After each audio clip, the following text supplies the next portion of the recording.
What's up, everyone? We are diving back into the multiverse today for another epic. What if Naruto trained from the beginning and claimed Hinata, Ino, Tenten and Temari, Part 1. If you enjoy this story, make sure to hit that like button and subscribe to the channel for more fanfics like this. Now, let's dive right into the fanfic. Imagine for a moment that you're an ordinary citizen of Konoha. The shinobi tend to keep you out of the loop, and that's fine. Ninja stuff is ninja stuff and you'd rather not know the gory details anyway. But you've noticed something. It was rather hard to miss, really. There is a boy in Konoha with whiskers, a boy who turned up in an orphanage the day after the Nine Tails attacked and was allegedly killed. This whiskered boy takes every possible chance to cause trouble. He spray paints the sacred monuments of your culture and laughs about it. It starts to look almost like he has something against Konoha. You put two and two together. Maybe the Nine Tails didn't exactly die that day 7 years ago. What do? Obviously you mention it to the next shunin you see. They tell you they'll investigate the situation. 2 weeks later nothing has come of it, so you warily make your way through the academy, warily because these kids can spit fireballs and you hire them to do your laundry. At least some of them are sure to dislike you.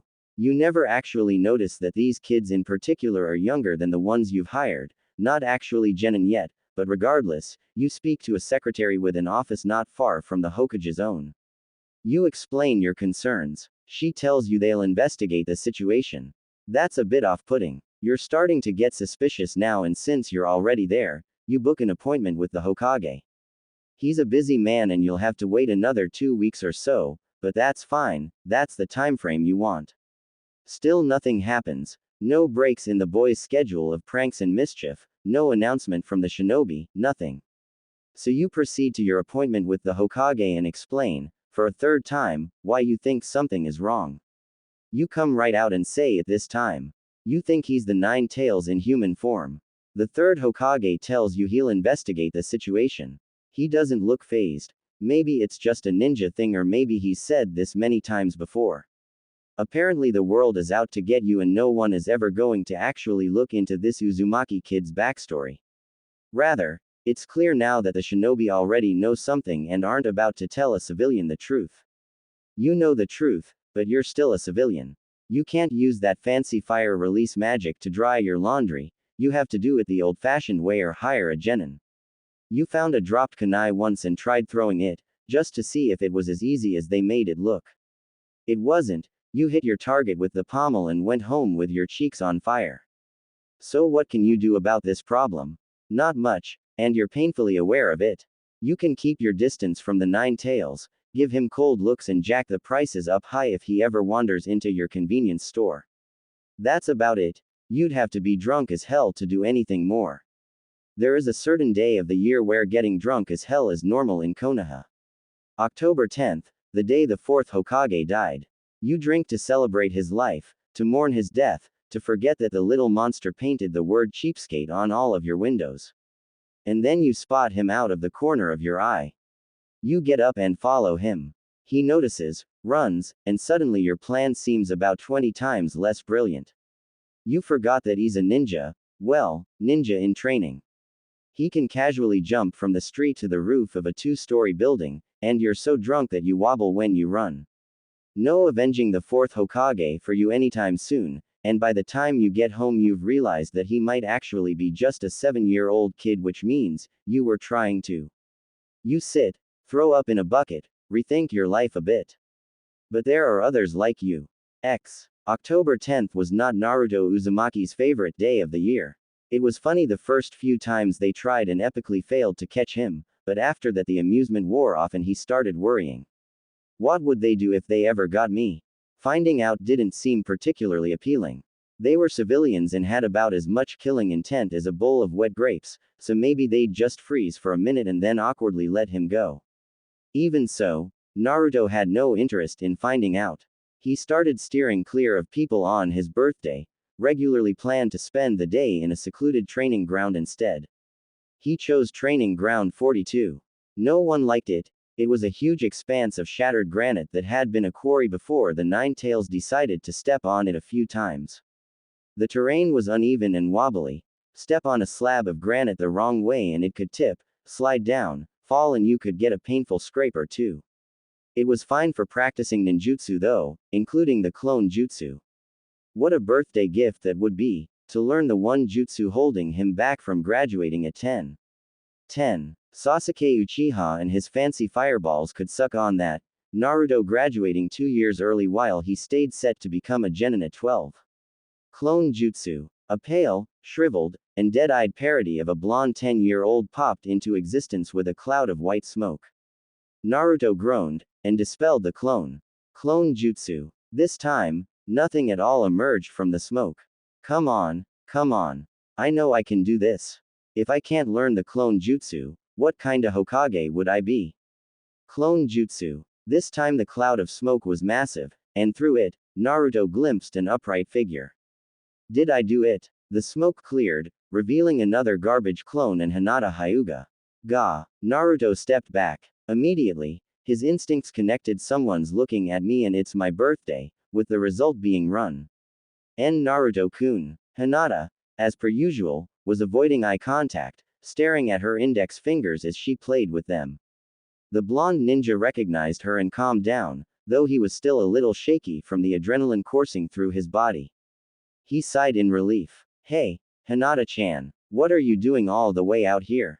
I came to see you, Naruto-kun. You're always out here, training alone all day, whenever your birthday comes around. That must be sad.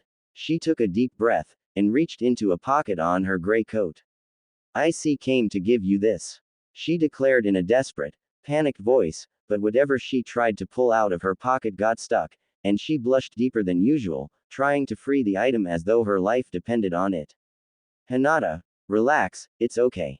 Naruto said this quietly, unsure if it would make any difference, but continued, you're gonna be a genin in a couple of years, a kunoichi, believe it. So just calm down. Whatever's always got you so freaked out, I'm sure you can handle it, easy. Hinata was silent at this. She had managed to free the green scroll from her pocket, and was now staring at it, not sure what to do. Then she blinked and held out the scroll shakily. This is for you, Naruto-kun. Happy birthday. He took the scroll, speechless at the thought of an actual birthday present, and opened it. It was a step-by-step instruction for a perfect execution of the clone jutsu, with far more detail than the lessons at the academy. Hinata-chan, this is the best birthday ever. He screeched gleefully, and hugged her, dropping the scroll in the process. Must not faint, must not faint, must not faint. Hinata blushed a darker red than she ever had in her life, but managed to stay conscious. She heard what sounded like sobbing on her shoulder. Naruto-kun can't possibly be crying, right? Naruto-kun, are you alright? Yeah, I'm fine, it's just this is the nicest thing anyone's ever done for me. Naruto interrupted himself to weep loudly. Hinata-chan, you're the best. And now I'm finally gonna learn the clone jutsu, and I got my first birthday present ever, and he sobbed again, still with his head on her shoulder. I'm gonna make it up to you, Hinata-chan, believe it. As he released her from the embrace, Hinata stammered, Naruto-kun, that really isn't, you don't have to. I'll start by showing you this great ramen place. It's the best in town and I live on the stuff. All you can eat, on me, Hinata-chan. Naruto was still sniffling, but as abruptly as his crying had begun, it had stopped. He beamed at her, blue eyes wide with joy despite the tears dripping down his cheeks. A date? Did Naruto just ask me on a date? Thus began a beautiful friendship that would shape the rest of their lives, and change Konoha forever. Come on, Hinata-chan, dig in. Naruto slurped back a huge mouthful of pork ramen. Tsuki and Ayame glanced at each other, wide-eyed. Both of them were wondering how Naruto had managed to bring the princess of the Hyuga clan into Ichiraku ramen, and make it look suspiciously like a date. Hinata shook free of her stupor with a gasp, turning to face Naruto. Lots of people say it's disgusting and unhealthy, but take my word for it, it's great. He slurped more noodles to accentuate the point. Hinata nodded, and snapped apart a pair of chopsticks. She sank the tips into the golden broth, taking up a sizable bundle of noodles. She glanced at Naruto, who had turned back to his bowl and was shoveling the stuff back. She brought the ramen to her lips, tasted it, and found it was no less delicious than Naruto had claimed. She slurped the noodles with increasing speed until she was on par with Naruto. While Ayame was bringing him a second bowl, Naruto turned to watch Hinata, hunched over her bowl with a proud smile showing through the noodles that dangled from her mouth. Wow, I've never seen anyone eat ramen that fast. She finished the noodles, and drank the bowl of broth in mere seconds. Wow, you're even faster than me. That's amazing. Naruto beamed, flipping a thumbs up. For a moment Hinata forgot her shyness and smiled back, but then she blushed sharply and looked down. Hey, Hinata-chan, can I ask you something? Why yes. Why are you so shy all the time? You keep looking down and blushing and doing this thing with your fingers, he imitated the gesture. You've got so much to be proud of. You're the princess of the Hyuga, you can use the Byakugan, you're one of the best students in the academy, and, he cut himself off when he noticed the fresh bowl of ramen in front of him, sousing back a huge mouthful of noodles. And you're really pretty too. Hinata flushed so deeply and suddenly, it actually hurt. Pretty, she stammered. Believe it. I mean, what do I know? I'm 10. I'm still supposed to think girls are icky. He said this through a mouthful of ramen, shrugging. Then why are you always asking Sakura on a date? Her blush darkened tenfold, but it couldn't be unsaid. Naruto shrugged. She was the first pretty girl I saw in the academy. I like seeing her smile. She's obsessed with Sasuke and I wanna snap her out of it. Lots of little reasons. A second bowl was set in front of Hinata then, and she turned to face it shakily. I had no idea, she mused aloud. Naruto-kun, I guess I'm so shy because I really admire you. Huh. Naruto blinked as he turned to face her, with the ramen noodles in his mouth now dripping broth onto his pants. You admire me. Why? Everyone ignores you or bully you, and you still smile. You're all alone but you're happy. You don't resent anyone for bullying you, and you come to school every day saying you'll be Hokage, and they'll all have to respect you then. That's why. You're so strong, Naruto-kun, strong like a Hokage.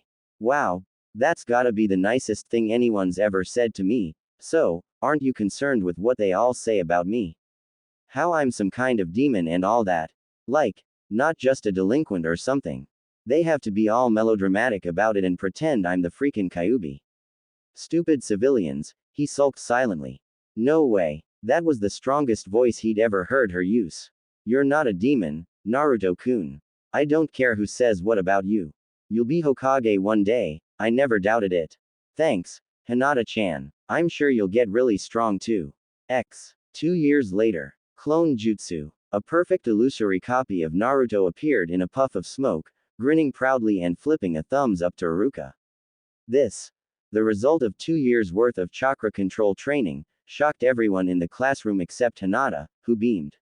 And now we'll be Genin together, Naruto. Iruka blinked. Naruto blinked back, still grinning. You pass, Naruto. Next. He sighed in relief and took his seat next to Hinata. You did it, Naruto. Yeah, Naruto shouted, throwing a fist in the air. This got the attention of every student in the class. That headband's gonna look great on me, believe it. He took the pair of goggles off his forehead and shook his spiky blonde hair vigorously. Mizuki scowled at the back of the room. Time for Plan B. Steal the Hokage's scroll myself. Naruto smirked mischievously, as he placed the chalk eraser atop the door in anticipation of his new sensei's arrival. Every year, the graduating prodigy, dead last, and most promising genjutsu specialist are placed together on a team. Upholding that tradition, this year's first Genin team will consist of the top student Sasuke Uchiha, the weakest student Rock Lee, and the student with the greatest potential for genjutsu, Sakura Haruno. Team 7, your sensei will be Kakashi Hatake. Our next team, I'm proud to announce, was assembled by the Hokage himself. Allow me to introduce Team 8.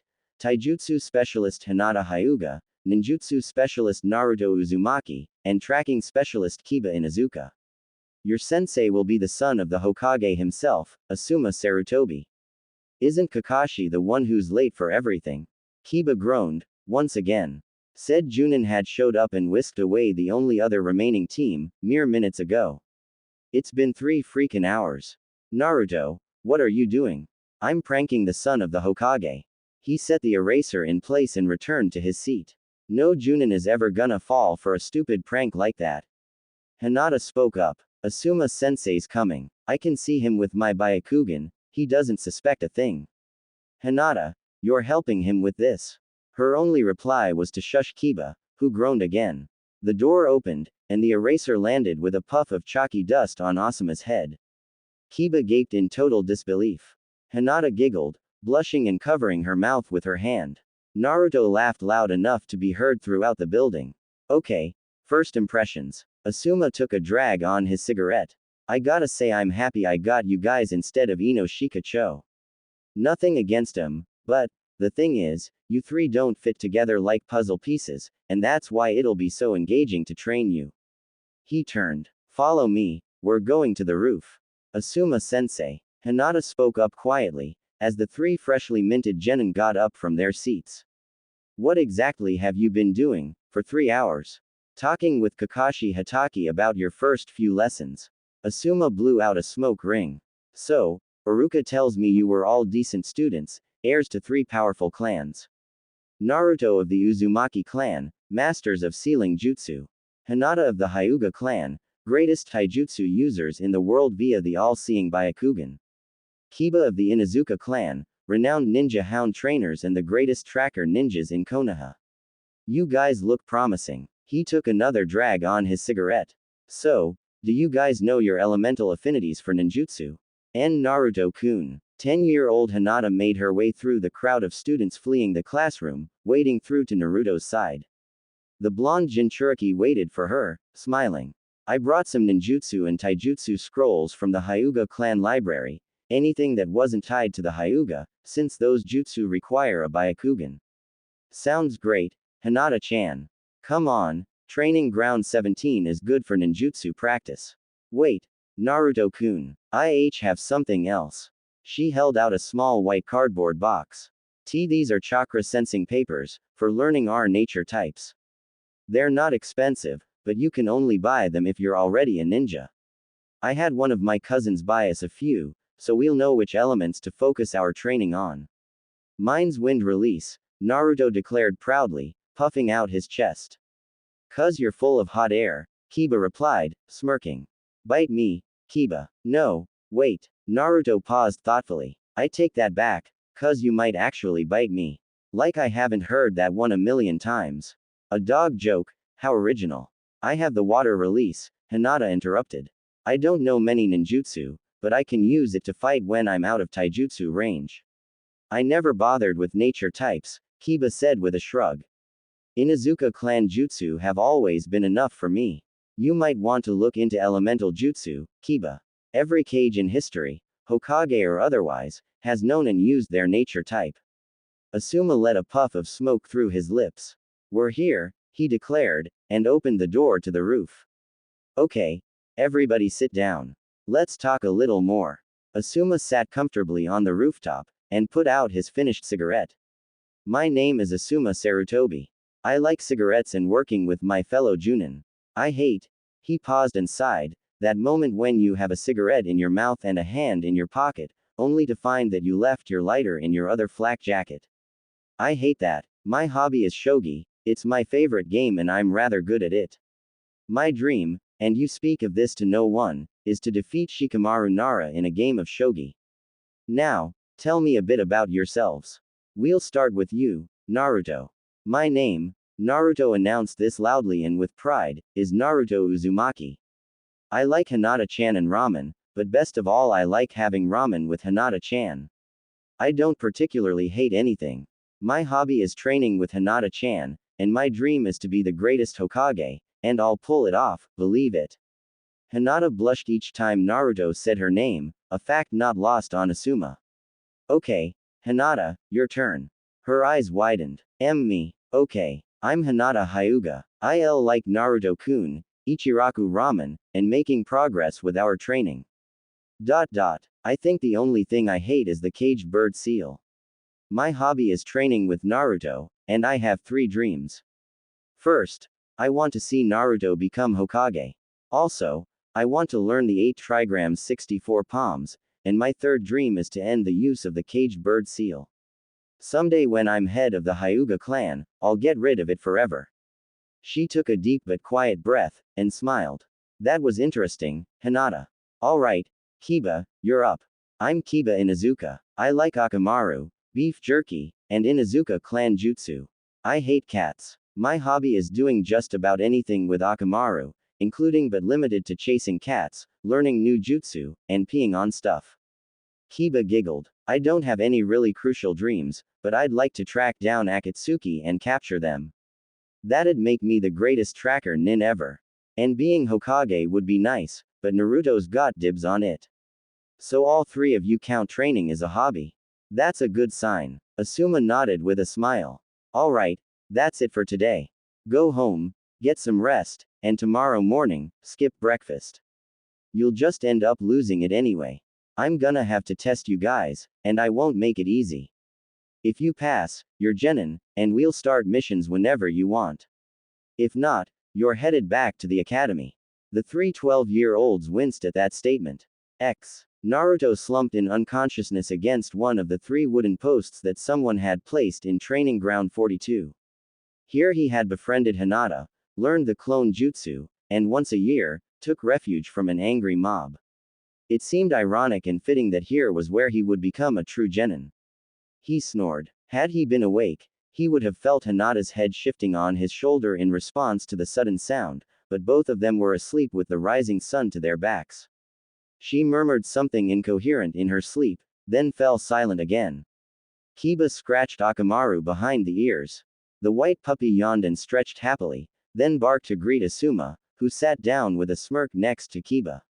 How long have they been like that? The Junin asked quietly. Kiba smirked back. They were like this when Akamaru and I showed up. Okay. Asuma chuckled quietly. I'll test their reflexes, then. He stood, and took a defensive stance, ready to dodge any attack.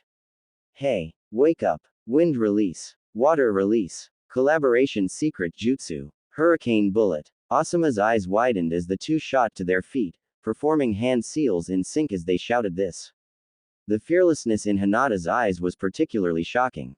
Naruto performed the air bullet while Hinata performed the water bullet, and the two attacks melded together into a mist that somehow looked sharp.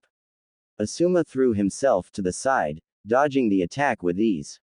Not bad, but you just wasted plenty of chakra when you could have just thrown a couple kunai. It wasn't even a particularly strong Ujutsu. But now that you're awake, it's time for your exam. Asuma pulled two silver bells out of his pocket and jingled them. Straight to the point. You three have an hour to get both of these from me. At the end of that hour, whoever's got a bell passes. Anyone without a bell is going back to the academy, and if that's not enough, these bells are your tickets to lunch. Go without a bell, and you go without food. Asuma tied the bells to his waist, pulled out and lit a cigarette, and took 2 steps back. Begin. Naruto charged forward with a dramatic roar, and was kicked in the gut for his effort. Ah, he crumpled. I thought you were the ninjutsu user on this team, Naruto. Hinata stood with concern in her lavender Byakugan eyes, and helped Naruto to a kneeling position. Yeah, you're right, Asuma-sensei, he coughed. I gotta stop getting ahead of myself. Asuma-sensei. Hinata looked up from a kneeling and coughing Naruto to face the Junin. I've never seen a genin team with any less than 3 genin, and no more, either. Kiba's eyes widened as he immediately realized her point. The bells, they aren't the point at all. Naruto listened to Hinata continue, having not figured it out yet.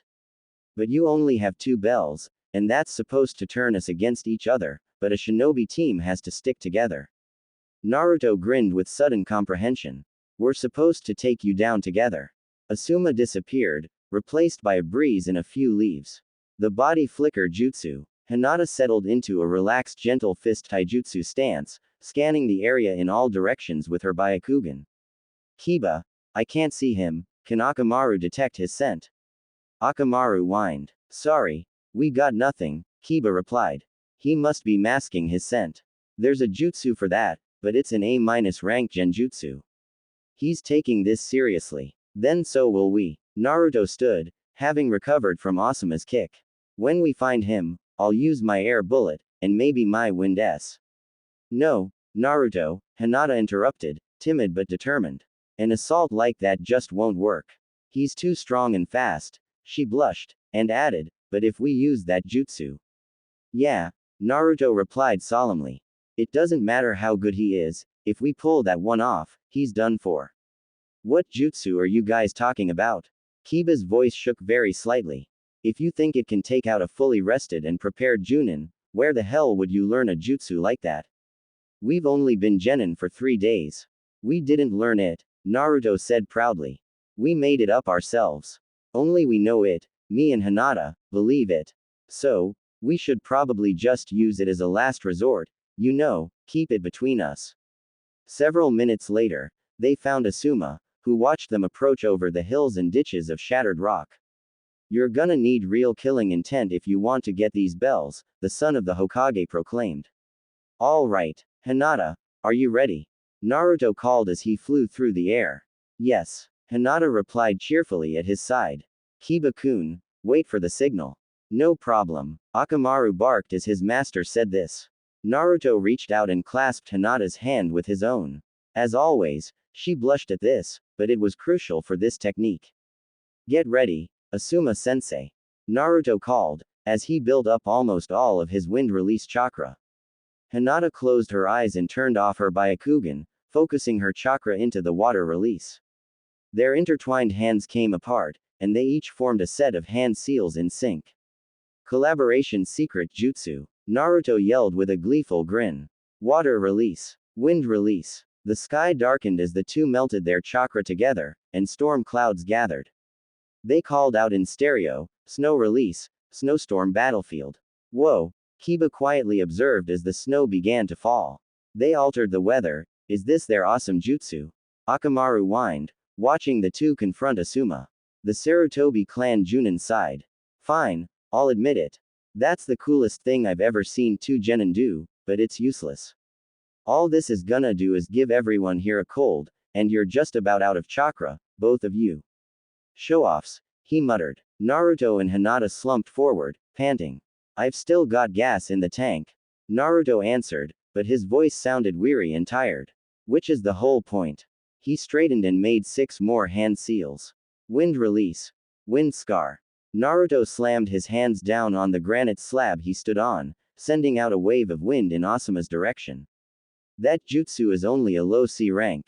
What's he up to? The wind caught the falling snow and carried it, growing in size and breadth. It's too wide. I can't just jump aside.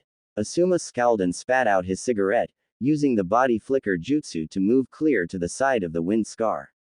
Thunder clapped, and the storm disappeared with unnatural speed. Naruto panted, but stood proudly before his sensei, with no more than 10 feet of distance between them.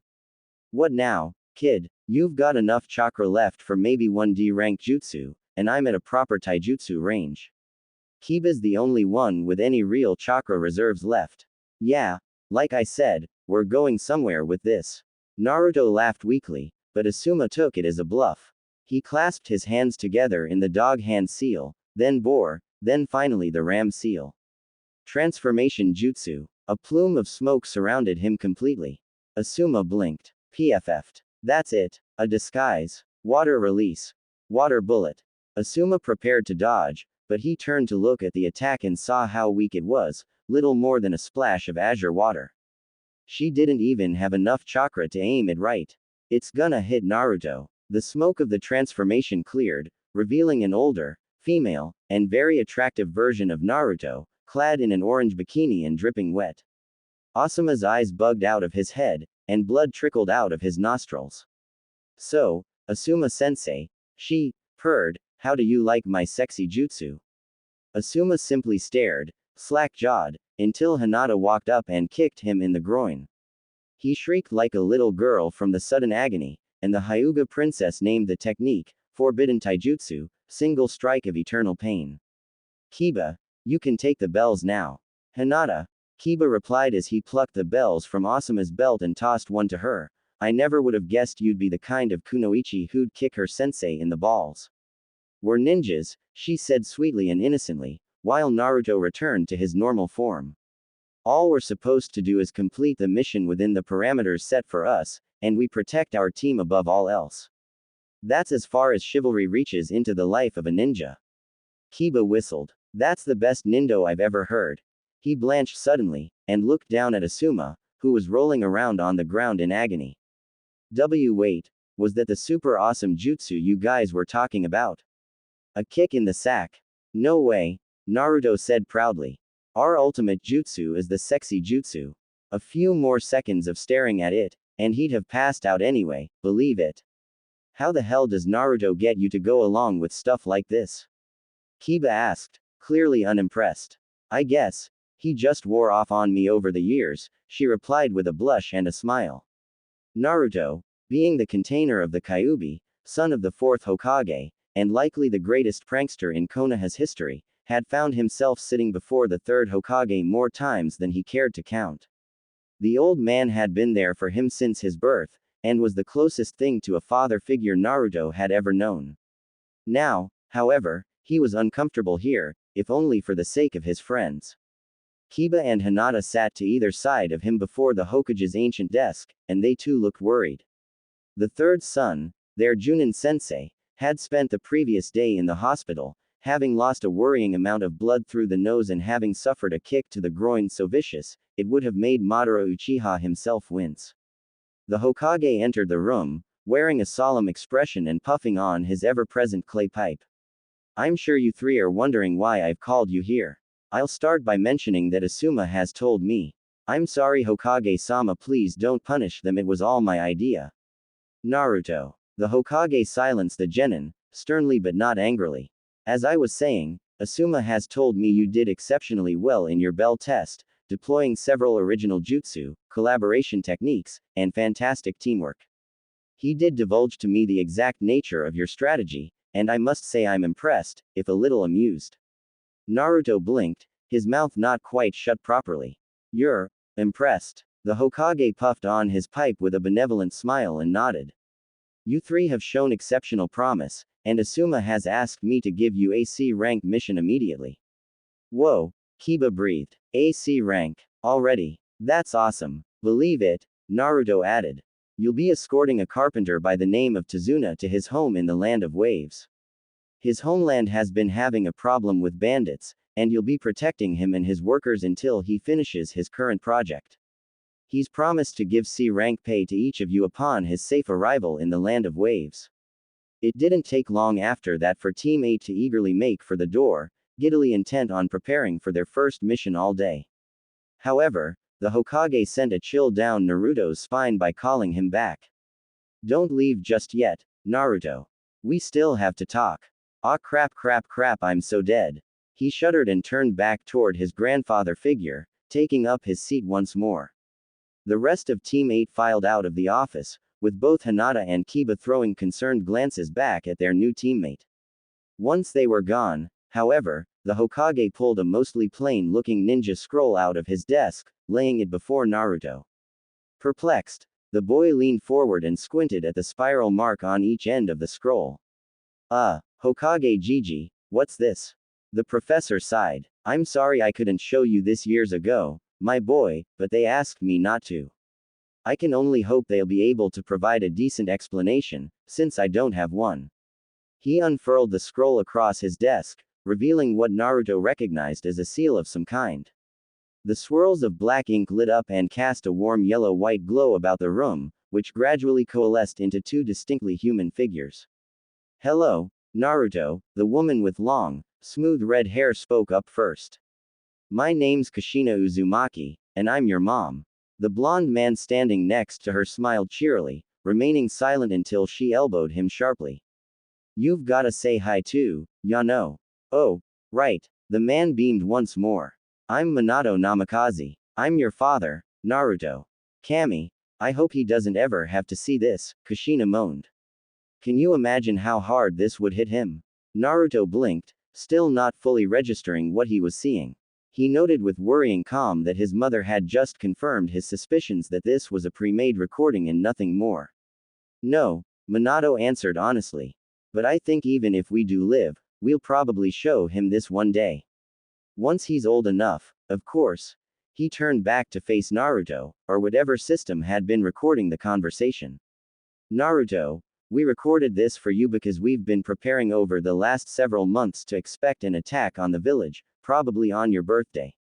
It's entirely possible that one or both of us could die if that attack really comes to pass, so we wanted you to, well, to meet us. We thought. Kushina hesitated, then shook her head and spoke up. We thought of making arrangements so you'd know who we were your whole life. If one of us dies and the other survives, that's the plan we'll go with. But if you've lost us both, Naruto, she rubbed her eyes and sighed shakily. Well, in that case, we've decided to wait to show you this until you graduate from the academy. It was a hard choice, Minato went on. But we thought that if we weren't here with you, it'd be best if you grew up not knowing about us. If you knew who we were, you might have felt that you had to live up to some kind of standard we set, or even worse, you might have started thinking you were entitled to greatness just because of who we were. It could go either way, without us there to help you find your own path in life.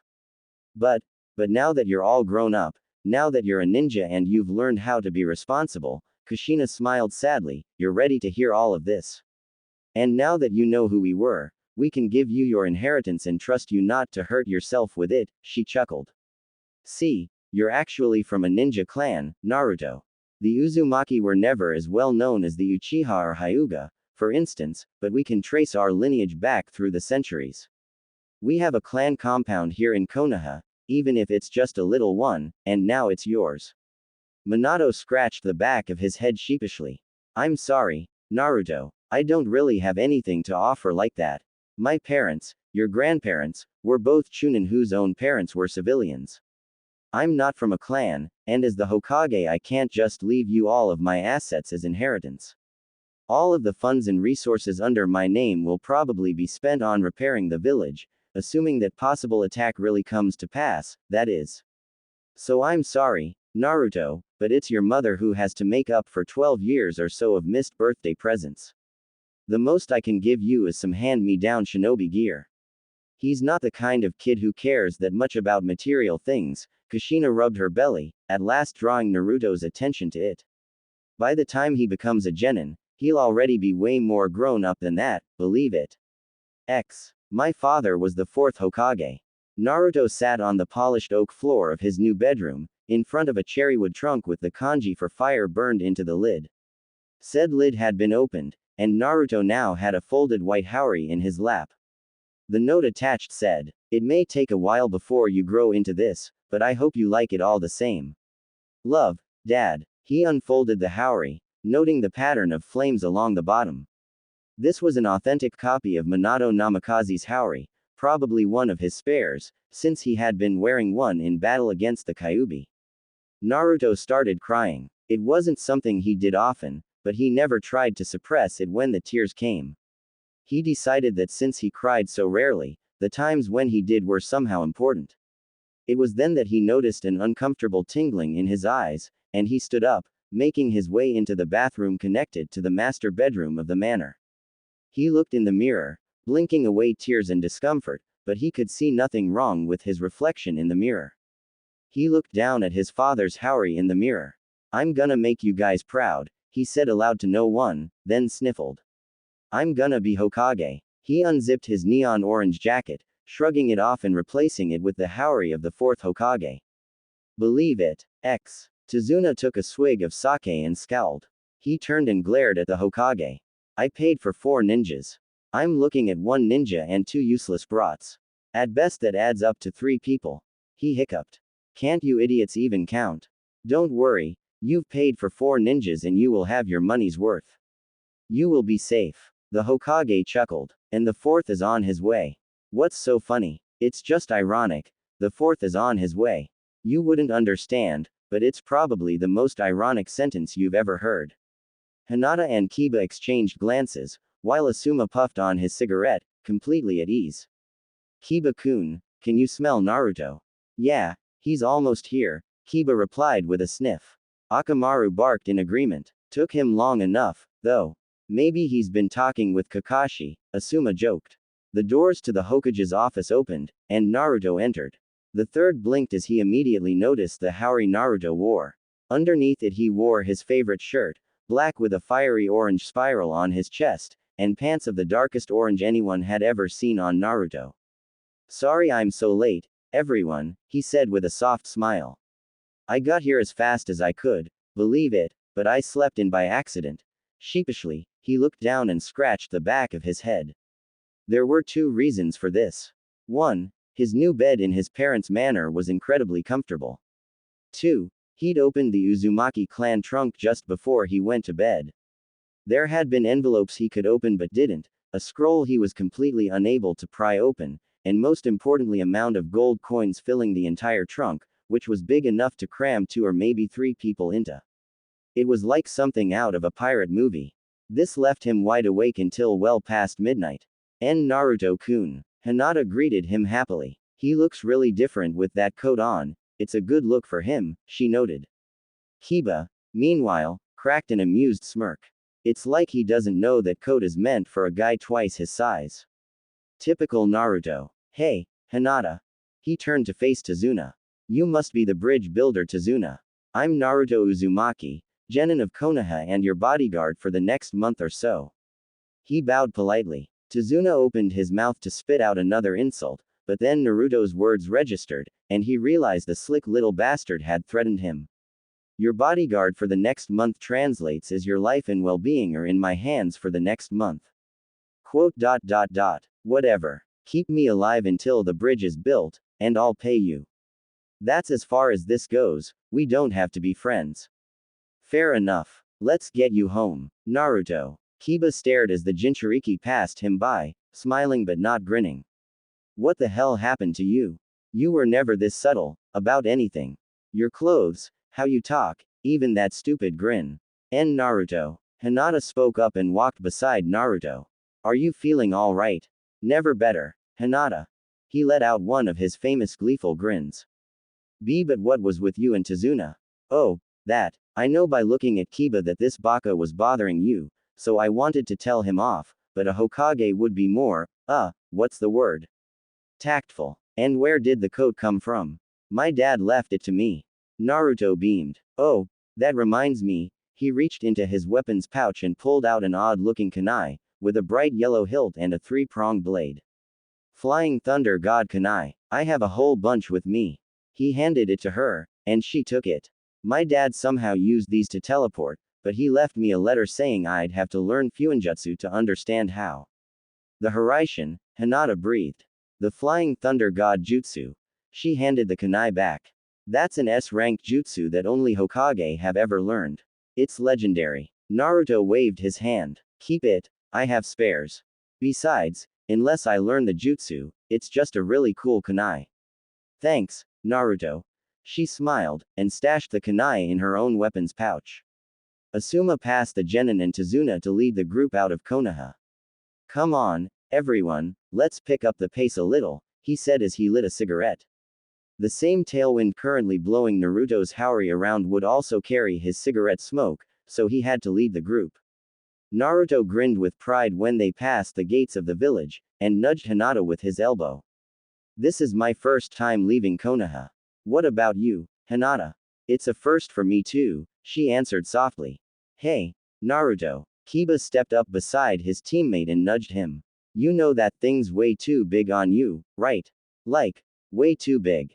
So, he replied casually, swishing the Haori which reached down to his ankles and almost touched the ground.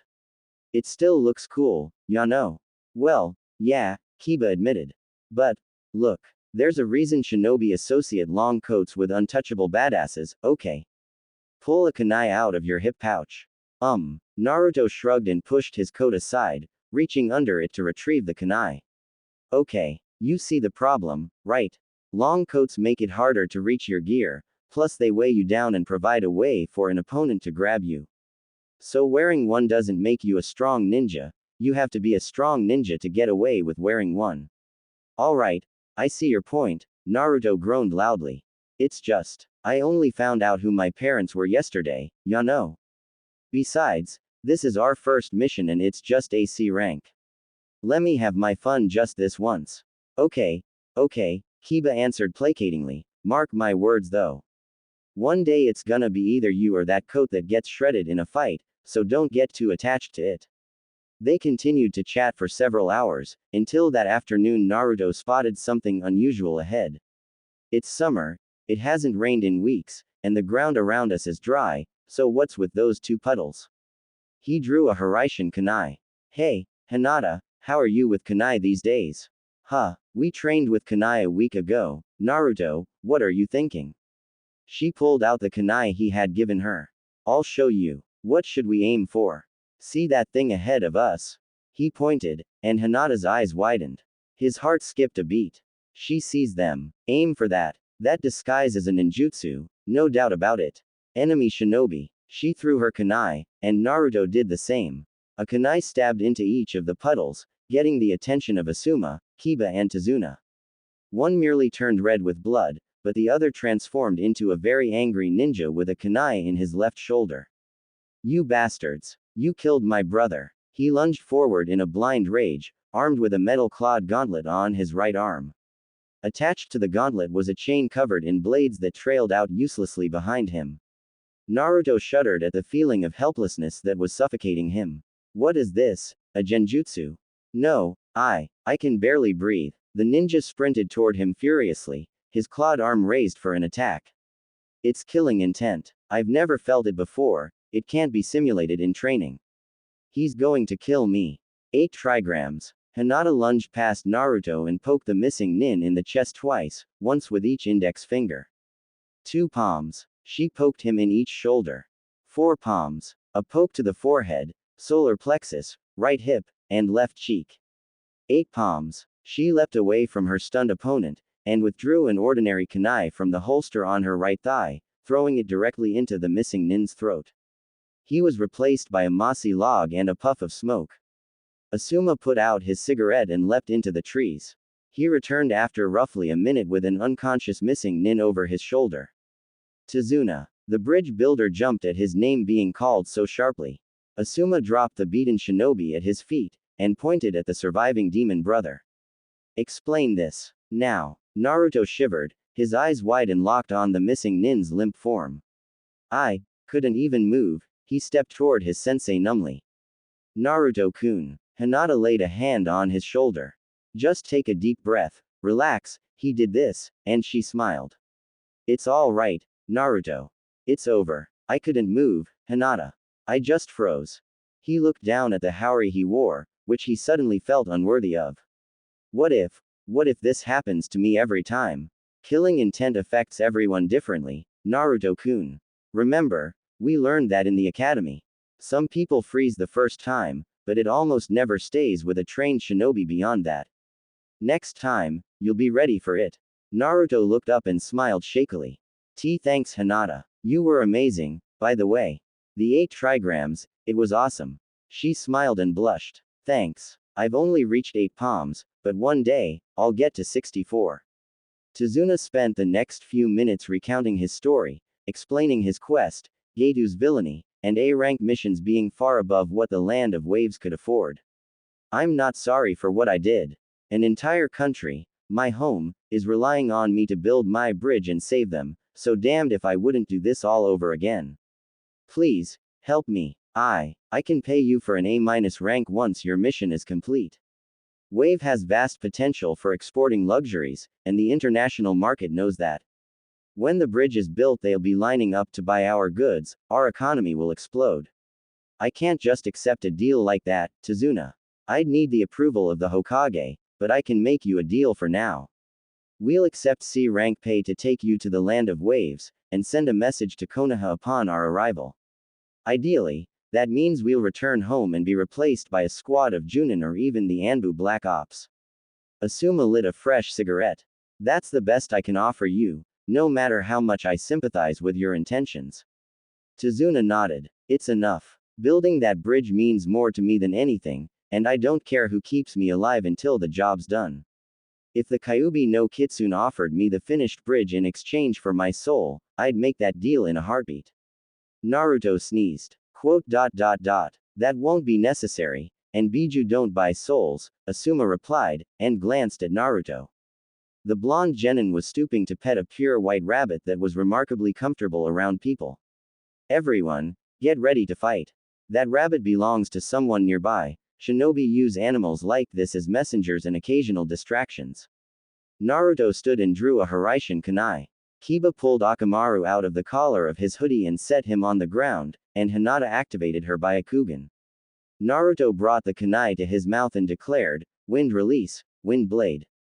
He breathed out chakra in a steady stream of wind, creating a scimitar-like blade of wind chakra around the kunai, and wielded the newly formed sword with both hands. I won't freeze up like that ever again. Never. Whoever's out there, I don't care how much killing intent you hit me with. I won't falter, I won't give up, and I won't freeze like a coward. Believe it. An evil laugh echoed throughout the forest around them.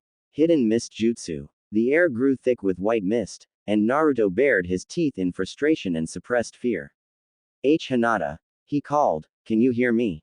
"I'm right here," she answered, mere feet away. They were completely unable to see each other. "Damn it. We can't fight in this." He raised the sword over his head and gathered his chakra, slower than he could with his hands not occupied with his weapon. Wind release. Wind scar. He brought the weapon down, but before his sword could touch the ground and release the jutsu, a massive sword intercepted his swing. Naruto found himself staring into the masked face of Zabuza Momochi, the demon of the hidden mist. "Thought you'd blow away my mist with the wind release, huh kid? Not bad, but you're not the first to think of it." Zabuza chuckled darkly. "The wind blade and wind scar are nice little jutsu, too. I take it Konoha genin aren't quite as pathetic as I've heard." "Shut up," Naruto barked, and pushed Zabuza away, though it took extreme physical effort to budge one of the 7 swordsmen of the mist. "Oh, I get it. You lost it in front of the demon brothers, and now your little ego's bruised. Do you even know who I am, kid?" "I said shut up." Naruto lunged with his sword, but Zabuza knocked the ethereal weapon aside with total ease.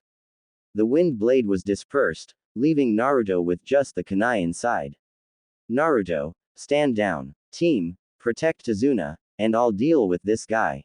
Asuma produced his signature daggers and engaged Zabuza, pushing Naruto aside to do so. "This is bad. Zabuza Momochi is easily an S-rank missing nin. I don't stand a chance. In fact, Kakashi Hatake might be the only Junin in Konoha who could take him. But if I distract him, I might be able to buy the team enough time to escape." Wind release. A racing wind. A strong but harmless wind blew out from Asuma in all directions, pushing the mist away a considerable distance. Hinata sighed in relief. Being a Hyuga meant her ability to see an opponent was even more precious. Naruto looked at his teammates over his shoulder, then back to Asuma, who was battling Zabuza with 2 daggers, and losing ground with worrying speed. "He can't do this alone. Kiba, use any ranged jutsu you've got. Hinata, use the water scattershot." Naruto threw his kunai, and Zabuza deflected it, but Naruto started making hand seals while he did. Wind release. Air bullet. Naruto cried, and shot a blast of deadly, forceful wind from his outstretched hands. Zabuza disengaged, leaping out of Asuma's melee range to deal with the threat of an A-ranked jutsu. He batted the attack aside with his famous sword Kubikiri Bushu, but in the brief moment his vision was obscured by his own sword. Hinata began spitting out small blasts of water the size of phoenix flowers by the dozen. Zabuza scowled as he was forced to dodge and block the pesky little attacks, as he thought of them. Asuma, with renewed courage, dashed toward him with his daggers coated in chakra. Zabuza blocked his attacks, and detected one of the blonde brat's weird kunai flying at him. He leaned back, out of the path of the kunai, and smirked at Asuma, who stumbled forward. Zabuza planted a kick in Asuma's gut, and the Konoha Junin fell. "Now." Naruto grinned, and threw a second kunai. Zabuza saw it coming and moved out of its path long before it reached him, but Naruto shouted, "Shuriken Shadow Clone Jutsu." Zabuza's eyes narrowed at the unfamiliar name. The jutsu had been created by the 3rd Hokage and was known only in Konoha. Even then, only a few instructional scrolls existed, and the Hyuga clan's copy had mysteriously disappeared about a year ago. No one had noticed. The Hyuga dedicated themselves solely to their legendary taijutsu. The kunai copied itself as it flew, into no less than 300 deadly kunai which all kept the momentum and aim of the original. Zabuza winced, and took cover behind the blade of his massive sword. A few kunai grazed him, but it was of little concern. Not bad, brat. Zabuza laughed, and glanced down at Asuma. Naruto had made sure every kunai passed over his sensei safely. But I'm still standing. I'm still gonna kill you all, he finished in a low and menacing voice. The missing nin raised his sword with both hands, preparing to bring it down on a prone Asuma. As he began his swing, Naruto shouted out the name of another jutsu. Wind release. Air bullet. Zabuza swore as his blade descended. I can't dodge mid-swing. He relaxed, however, when he saw that the air bullet's trajectory was off, and that was his mistake. Rather than hitting Zabuza, it struck Kubikiri Bushu, sending it and its wielder spinning wildly through the air, until they struck a tree with enough force to knock out the infamous missing nin. Zabuza's hands went limp and released his sword. Asuma got to his feet, lunging toward Zabuza as fast as his legs could move, which was quite fast. He raised his right hand, and with it a chakra-wreathed dagger, aiming to stab and finish the unconscious demon of the hidden mist. 2 steel needles, however, reached their target before Asuma was even halfway to Zabuza. The missing nin's eyes flew open, bloodshot and terrified, but the Senbon were already in his neck. Zabuza felt himself die with perfect, nightmarish clarity. A masked Anbu, from Kiri judging by his mask, revealed himself as the attacker by emerging from the trees. I've been tracking this bastard for weeks. Thanks for your help. Asuma simply hunched over and coughed a bit of blood. The pain from Zabuza's kick had finally cut through his adrenaline rush. Damn, at least it wasn't a kick in the balls again. Naruto let his hands fall to his sides, grinning. Thanks for your help, he replied. I mean, we could have finished him, but thanks anyway. I did it. I didn't freeze up at all. He beamed and flipped a thumbs up. We had this guy beat, believe it. And I didn't even use up a quarter of my chakra. At this rate I'll be Hokage in no time. I feel so powerful. Damn right, Kiba added. 3 freaking Genin. I don't know who that guy was, but when we get back we'll be legends. But I gotta learn some ranged jutsu, and fast. Hinata remained silent, but she too was smiling. You know what? The tracker nin asked. I really believe you. You beat him, and I'll make sure you get sent a part of the bounty. You earned it, kids. The Anbu slung Zabuza's limp body over one shoulder, and retreated over the treetops without saying goodbye. Asuma looked up in shock and alarm. Damn it. He fell to his knees and pounded a fist into the ground. He took the body. So? Naruto asked, clueless. So, he was an imposter. Kiri's Anbu tracker nin are trained to incinerate the bodies of killed missing nin, every time, without fail. They only take the heads, and it's considered treason to so much as pick up the body. Asuma punched the earth again. Zabuza, he said slowly, is alive. Opening. Eternal Blaze by Nana Mizuki. Zabuza woke, and immediately groaned at the pain of 2 needles, still embedded in his neck. He reached up and ripped one out, then the other. Haku, you cold little bastard. You could have at least pulled the needles out. He sat up and looked around, finding himself to be in a shack so ruined, he could see between each individual rotting plank. He had been laid on a table that looked ready to collapse under his weight. Haku, behind you. Zabuza turned, and saw his fellow missing nin seated in a comfortable chair, the only piece of furniture in the shack that looked serviceable. His fake Anbu mask sat in his lap. How the hell could you let yourself get beaten by one Junin? You're getting soft. It wasn't the Junin. He was no problem, but that blonde kid. What? Haku put on an exaggerated look of surprise. You didn't get beat by a Junin, but 3 Genin. Konoha Genin, no less. Don't push me, Haku. Zabuza scowled through his mask, and turned away so he could properly slouch forward. He ran his hands through his spiky black hair. That kid, the blonde Genin. Of everyone there, not counting me, he was the closest thing to a real ninja. Cheap shots, double teaming, strategy. He protected his team but didn't let them slow him down, didn't hesitate to shoot when his sensei was right next to me. And aiming for my sword instead of me, clever. Zabuza chuckled darkly. Shame I've gotta kill him, and all his friends too. It's a waste really, but better him than us. I don't believe this, Haku teased. You really are going soft. Bullshit. You can call me soft if the kid lives, which he won't. Just because he reminds me of myself doesn't mean I won't eviscerate him. Asuma found Naruto and Hinata sitting on a boulder, taking a break from their training to share a few boxes of the local takeout ramen. Despite the events of the previous few days, they were smiling, as was usual for them in this situation. Asuma was halfway through his latest cigarette, and he'd decided to bring 2 months' supply of them, just in case this mission lasted far longer than expected.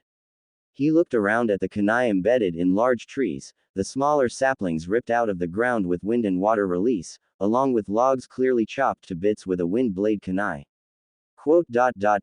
Not bad, he observed, and blew out a small cloud of smoke.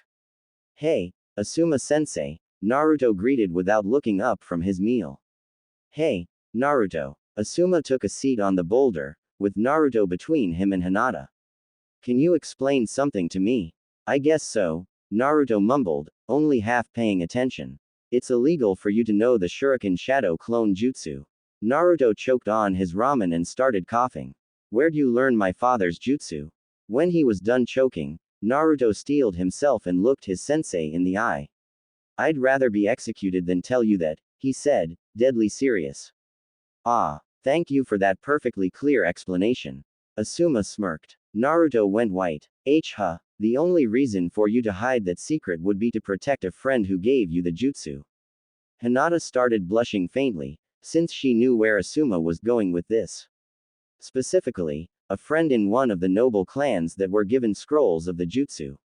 You only have one such friend, and she happens to be from the only clan that would have little interest in that scroll, since they focus on taijutsu. Hinata's blush spread over her cheeks and darkened. Don't worry about it, though. Since the Uzumaki clan has an adult member once again, they're to be considered a valid noble clan, albeit one with little influence in Konoha. If there isn't already a copy of the scroll in your clan's library, there will be soon. Asuma smirked at their expressions. I gotta say I'm impressed by the devotion and loyalty you two have for each other. Hinata, you stole top secret documents from your own clan, and I doubt Naruto even asked you to. There's no way for him to have even heard about the jutsu before you brought it to him. And you, Naruto, seemed legitimately ready to die, just to protect that secret for Hinata. He coasted his head slightly to the side. This seems to run a little deeper than two genin working as a team.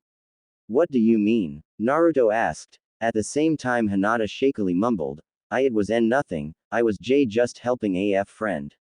Oh, come off it. Asuma chuckled. How long have you been dating? 2 years now. Hinata jumped at that. Naruto quickly replied, no way. If I was dating Hinata, I'd be taking her somewhere nicer for lunch.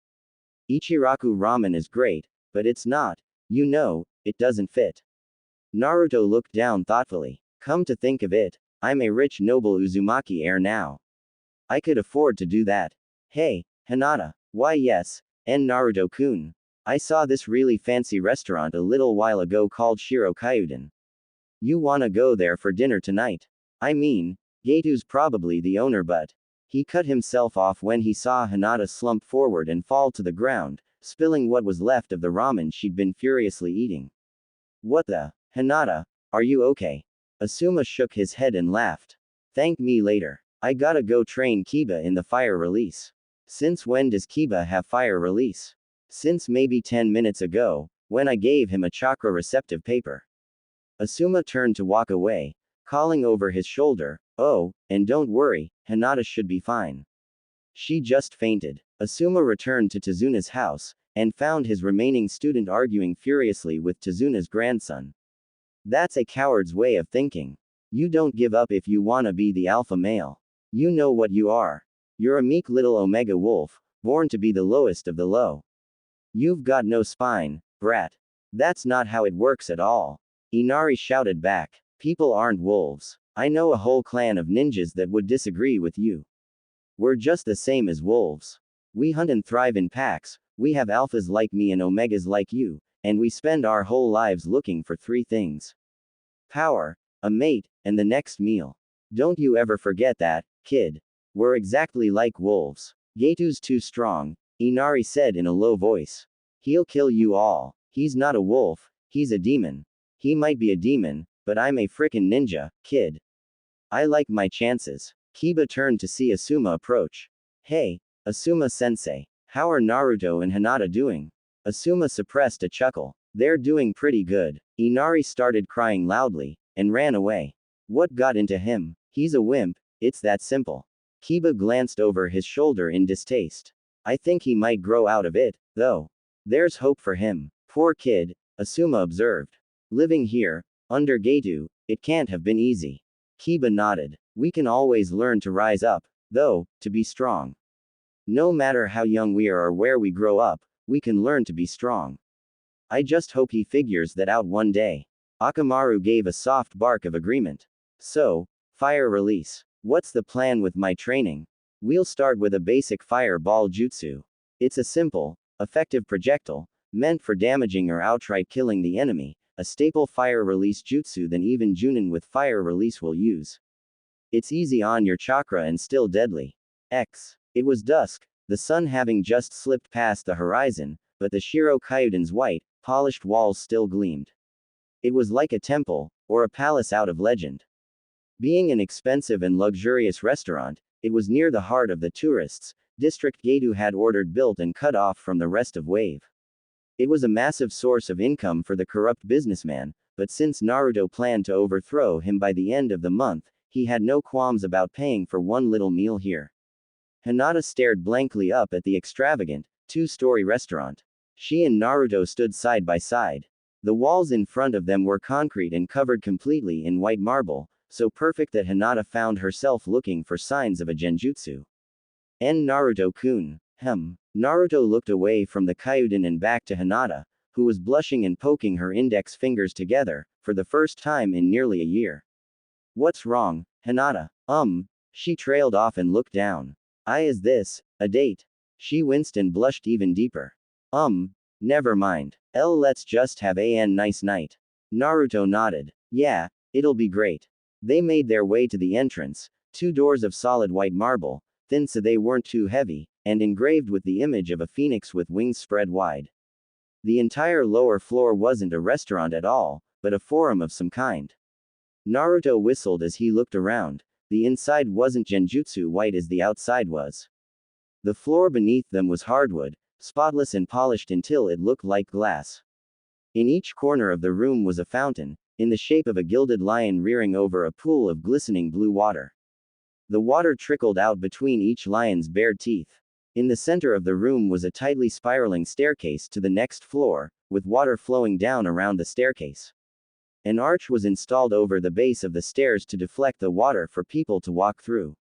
As soon as Naruto and Hinata spotted it, however, they saw a waiter dressed in a black linen robe, who was approaching through the arch and didn't look happy. Hey, Naruto called with a grin and a wave, table for 2. How old are you, brat? The waiter glared at him. 10. You need either a reservation or 1.5 million Ryu cash to dine here. I'm 12. Naruto replied, and I don't like your tone. He turned to Hinata, and whispered very subtly, go along with this, and winked. He turned back to the waiter with feigned but convincing fury, channeling the insulting words Zabuza had spoken to him mere days ago, do you even know who we are? Should I care? The waiter replied sarcastically. You're dressed like commoners, am I to assume you're in disguise or something? Why, yes, you are. How else could we stroll through Wave without being swarmed by the masses? I am. He paused to consider an alias, but managed to make it sound dramatic. Ichigo of the Kurosaki clan, and this is my fiancée Rukia of the Kuchiki clan. You said 1.5 million Ryu, correct? I suppose I could just hand it over, it's petty cash to me after all, but to be quite blunt, I don't like you. You called me a brat. So, he declared, and paused again, I'll try this again. Table for 2, please, and after our meal, you are to bring Gadu, or whoever it is that runs this establishment, to our table that we might speak to him. He really ought to have a list of noble clan names handed out to you people. The waiter blanched. Kurosaki, Kuchiki, the names do sound a bit familiar, some far-off noble clans, maybe. My apologies, Kurosaki-sama, Kuchiki Hime, but the Shiro Kyuden is black tie only. I have to ask you to leave and return in formal wear. Leave? I think not. It's getting late, and speaking for myself, I'm quite hungry. Don't you agree, Rukia? Rukia nodded. Yes, it's best you simply escort us to our meal, she said with as much steel in her voice as she could. Naruto clasped his hands together, and Hinata followed suit, getting the idea. Transformation jutsu. They called in stereo, and the waiter blinked in surprise. Ninjutsu. Are they shinobi nobles, or did their parents buy them ninja tutors or something? Naruto had transformed into a version of himself wearing a deep orange, unadorned robe, with a white belt tied in a bow at his waist and white trim at his collar, wrists and ankles. Hinata's clothes were replaced by a pristine white kimono with subtle lavender swirling designs. Is this acceptable? Ichigo asked. It's fine, the waiter replied after hesitating. Table for two, right this way. He led them up the spiral staircase, and sat them at a table comfortably secluded in the corner, with a view out the window to the ocean surrounding the land of waves. Kei Kurosaki, Hinata finally asked when they were alone. It's a reference to a manga I read once. Naruto looked down at the table and smiled thoughtfully. You know, my parents decided I wasn't supposed to get access to the Uzumaki clan funds until I was a legal adult. I think I know why now. He nodded to the waiter in the distance. If I could have talked to people like that from birth, with no parents to keep me in line, imagine the kind of brat I'd be today, assuming I hadn't bankrupted the clan by this point. He looked around at the upper floor of Shiro Kyuden, which had a distinctly Western theme to it. The place was lit with chandeliers and softly scented candles, and the tables and chairs had legs carved in elaborate swirls. Each table was stained dark, varnished, and polished, to be beautiful and easy to wipe clean. The table faintly showed the rings of the tree it had been made from, fitting since it was circular. What's this? He reached out and plucked a white ceramic bottle from the dead center of the table. It's sake, Hinata explained. Expensive restaurants sometimes provide free alcohol, so their rich customers are less conscious of how much expensive food they're buying. It's a low tactic, but effective. I don't get it. How does that work? Naruto, don't you know what alcohol is? She took the bottle gently, and set it down where it had been. It's a drink intended for adult consumption, that dulls your mind slightly, and gradually takes away your inhibitions. Huh. He picked up one of the ivory saucers next to the bottle, filled it with sake, and fired back his first drink ever. Oh dear Kami, that's disgusting, he choked. You're not supposed to drink it that fast. Hinata said, shocked. Watch. She poured a saucer of the alcohol, and a single sniff told her it was sake of the same quality Hyuga nobles would buy. She brought it to her lips and sipped it delicately. A rosy blush spread over her cheeks in a matter of seconds, and she giggled. I can only handle one saucer of this stuff before bad things start happening, she said in an eerily cheerful voice. Naruto put his empty saucer over the bottle as a lid. Bad things. Hinata mumbled something very quietly. Naruto only caught the phrases, drunken fist, dad's birthday, and, ruined the whole party. He decided not to press the issue. From the look in Hinata's eyes he could see it wasn't a happy memory. The same waiter from before brought them 2 scrolls, his demeanor markedly changed. He actually smiled when he noticed the alcohol-induced blush on their cheeks. Kurosaki-sama, Kuchiki Hime, here are your menus. I'm sure you'll be happy to hear that Gadu-sama has accepted your invitation, and will meet you after your meal. He's a polite man and will not intrude on your romantic evening, which I personally hope you enjoy. Your cooperation is appreciated, Naruto replied stiffly. I would also, the waiter continued, like to apologize for my behavior earlier tonight. It was an error I will take great care not to repeat. Good. Naruto unfurled the scroll and read through the menu, and the waiter bowed. I will return in a few minutes, when you have made your decision, he said, and retreated hastily. I kinda feel bad about doing this to him, Naruto admitted. I feel evil, you know. Maybe I should apologize when we leave. Sorry, Naruto-kun, but I really think that's a bad idea. It could blow our cover completely. He nodded solemnly. Good point. But why did you do it? If he'd seen through your act, we might have had to fight, and that would risk the mission. I mean, It was convincing, but why put that much on the line? Naruto looked down sheepishly. Sorry, Hinata, I hadn't thought of it. I just wanted to give you a good time. Her eyes widened, and she blushed. You did that, risked our lives, to take me to dinner. Ah, man, he mumbled, even more apologetic. Now I feel really bad. I could have gotten us both killed. No, Hinata replied firmly. Don't think like that. It was reckless, maybe, but it worked. And it was really sweet of you. The blush from the alcohol darkened sharply, and she murmured something incoherent, before opening her menu and finding something that looked suitably delicious. Naruto stared down at his own scroll, squinting in his confusion. Huh, nothing here is anything like ramen. I have no idea what to pick. Just skip straight to dessert, Hinata advised. I know plenty of Hyuga nobles who do that all the time.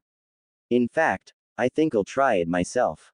As if on cue, the waiter returned, smiling amicably.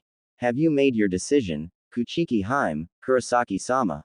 Yes, Hinata returned the smile. I'll have this foreign confection.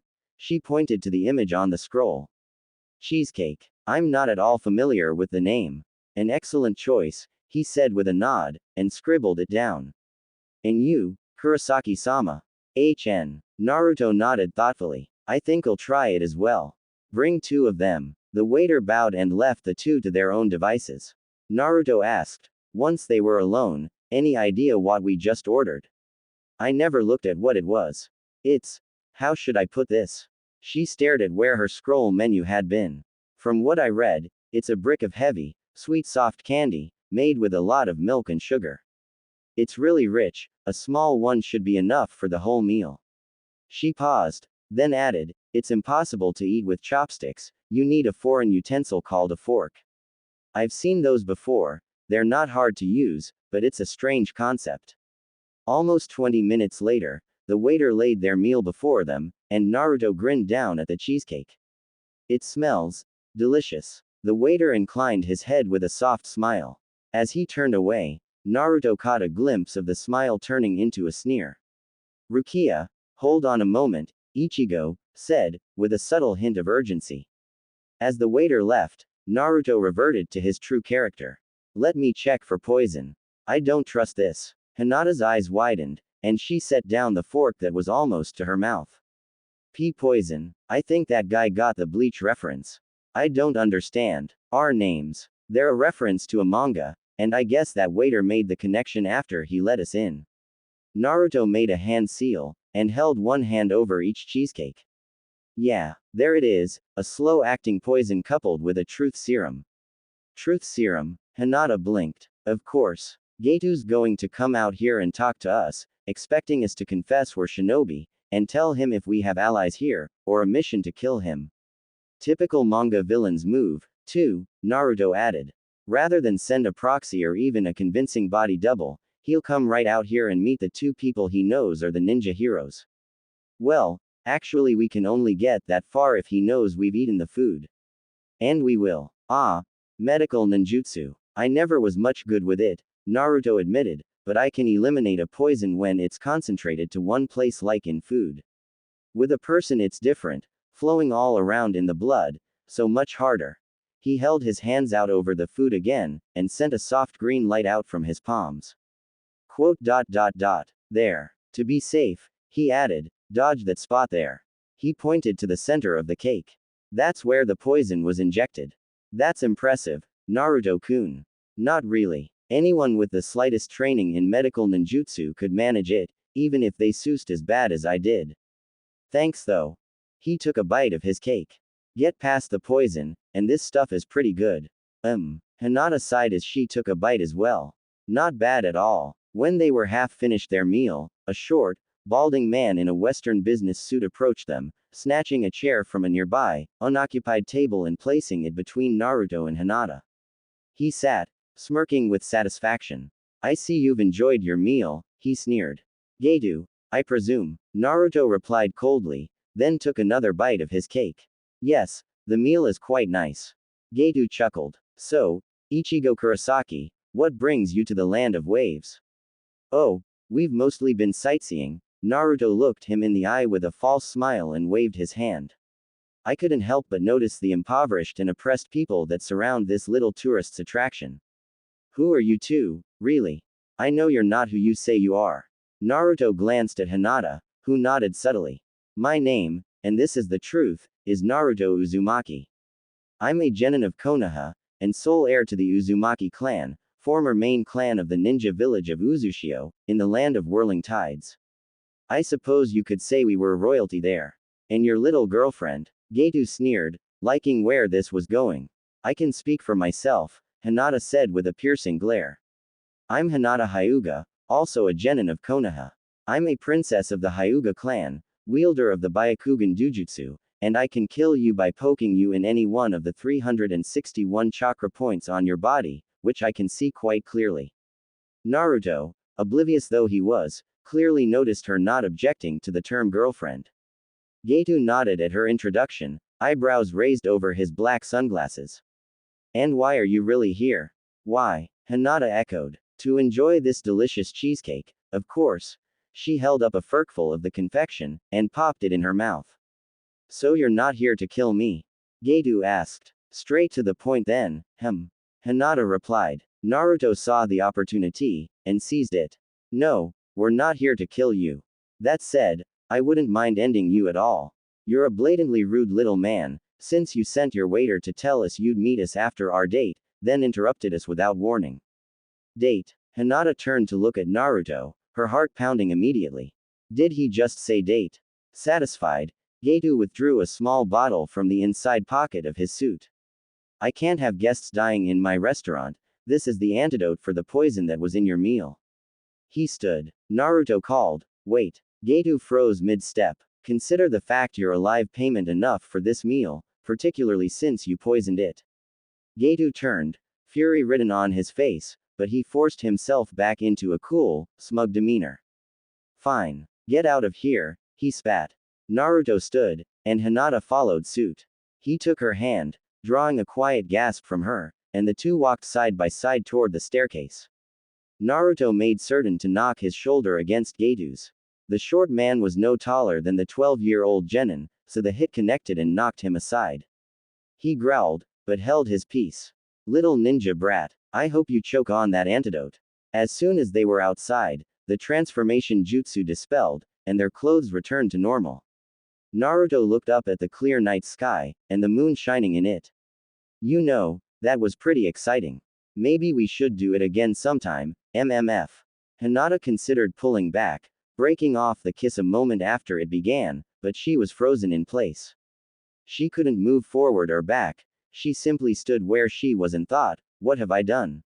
I kissed him. I'm kissing Naruto-kun. I shouldn't have. I shouldn't. It was too early. I never even told him I.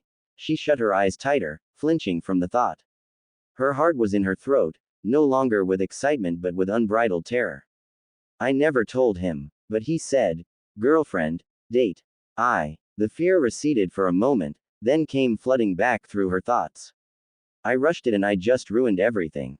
After this, he won't even be able to look at me. She opened her eyes wide, finally realizing that he was kissing her back. Now that she was looking, she saw that he was just as bright red as she was, and shaking slightly just like her. He's scared too. He's like me, he doesn't know what to do here.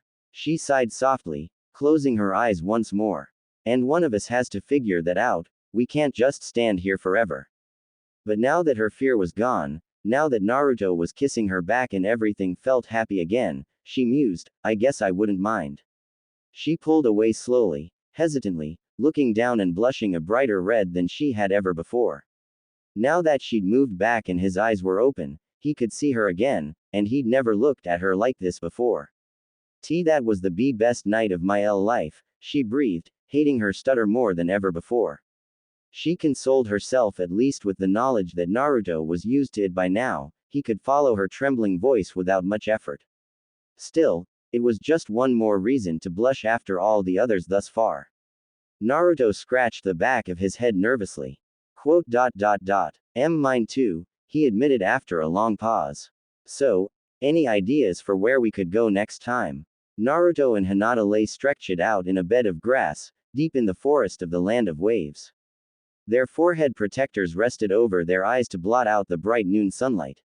Their heads and shoulders touched gently, and they smiled up at the sky serenely. This, Naruto decided, was the happiest he'd ever been. It had been only 2 weeks since their date at the Shirokyuden, but Hinata had already begun to come further out of her shell than ever before. Whenever they trained, she'd removed her hoodie. The t-shirt beneath that bore the Hyuga emblem was the only thing without short sleeves he'd ever seen her in. At first, she'd been blushing as though she had just stripped to her underwear, but gradually, she'd gotten used to it. The light breeze brushing her bare arms had become something enjoyable. The sound of crunching dead leaves was audible with their ears so close to the ground. Both of them realized someone was coming, and the sound didn't fit Kiba or Asuma. Both would either have heavier footfalls, or none at all if they were being stealthy. This was a child their age, small and light on his or her feet. Hinata whispered, "Byakugan." She saw a slim, pale girl with long black hair enter her field of vision with a wicker basket. A closer inspection revealed a knife in the basket, suitable for cutting the stems of herbs but also with a potential for killing. The girl was giving Naruto and Hinata a look of confusion as she approached. The girl stopped at the feet of the two shinobi.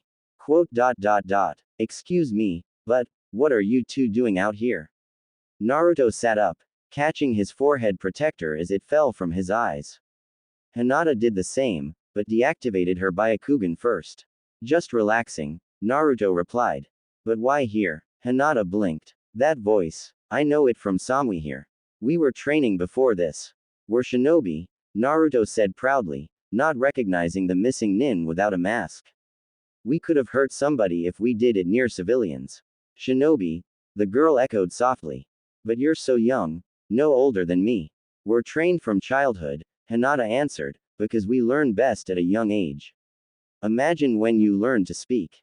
It was easy because you were born into it." "Where have I heard this voice before?" "My name is Haku," the girl introduced herself. "I'm Hinata. This is Naruto," she replied courteously. "So, what brings you out here, Haku?" The girl paused. "I have devoted my life to help one who is precious to me. He is very sick, and I'm here to find the herbs to cure him." Naruto nodded, and stood. "Someone precious to her. I can respect that. We'll help. What herbs are you looking for?" Haku took a small, worn book out of the basket, and flipped it open to a marked page. "This is the most important one," she showed him the page. Hinata stood and looked at it as well. "But that's, shinobi use it on poisoned wounds as a substitute for medical ninjutsu. It counteracts paralyzing and weakening toxins, not lethal ones, and not illness." "Are you sure that's not the wrong herb?"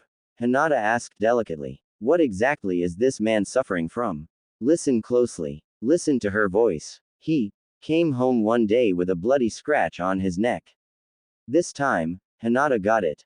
"It's you," she shouted, and stepped back to initiate a gentle fist stance. Zabuza's partner. Naruto's eyes widened, and he started making hand seals immediately. "Hinata's right, it's her. Wind release. Wind scar. Ice release. Frost shield." The missing nin stopped Naruto's jutsu effortlessly, raising a sheet of ice-like glass from the earth. The small blades of wind scattered harmlessly against the shield, which then crumbled. "Please understand, I don't want to kill anyone. Even though Zabuza-sama is far more precious to me, no life is worthless."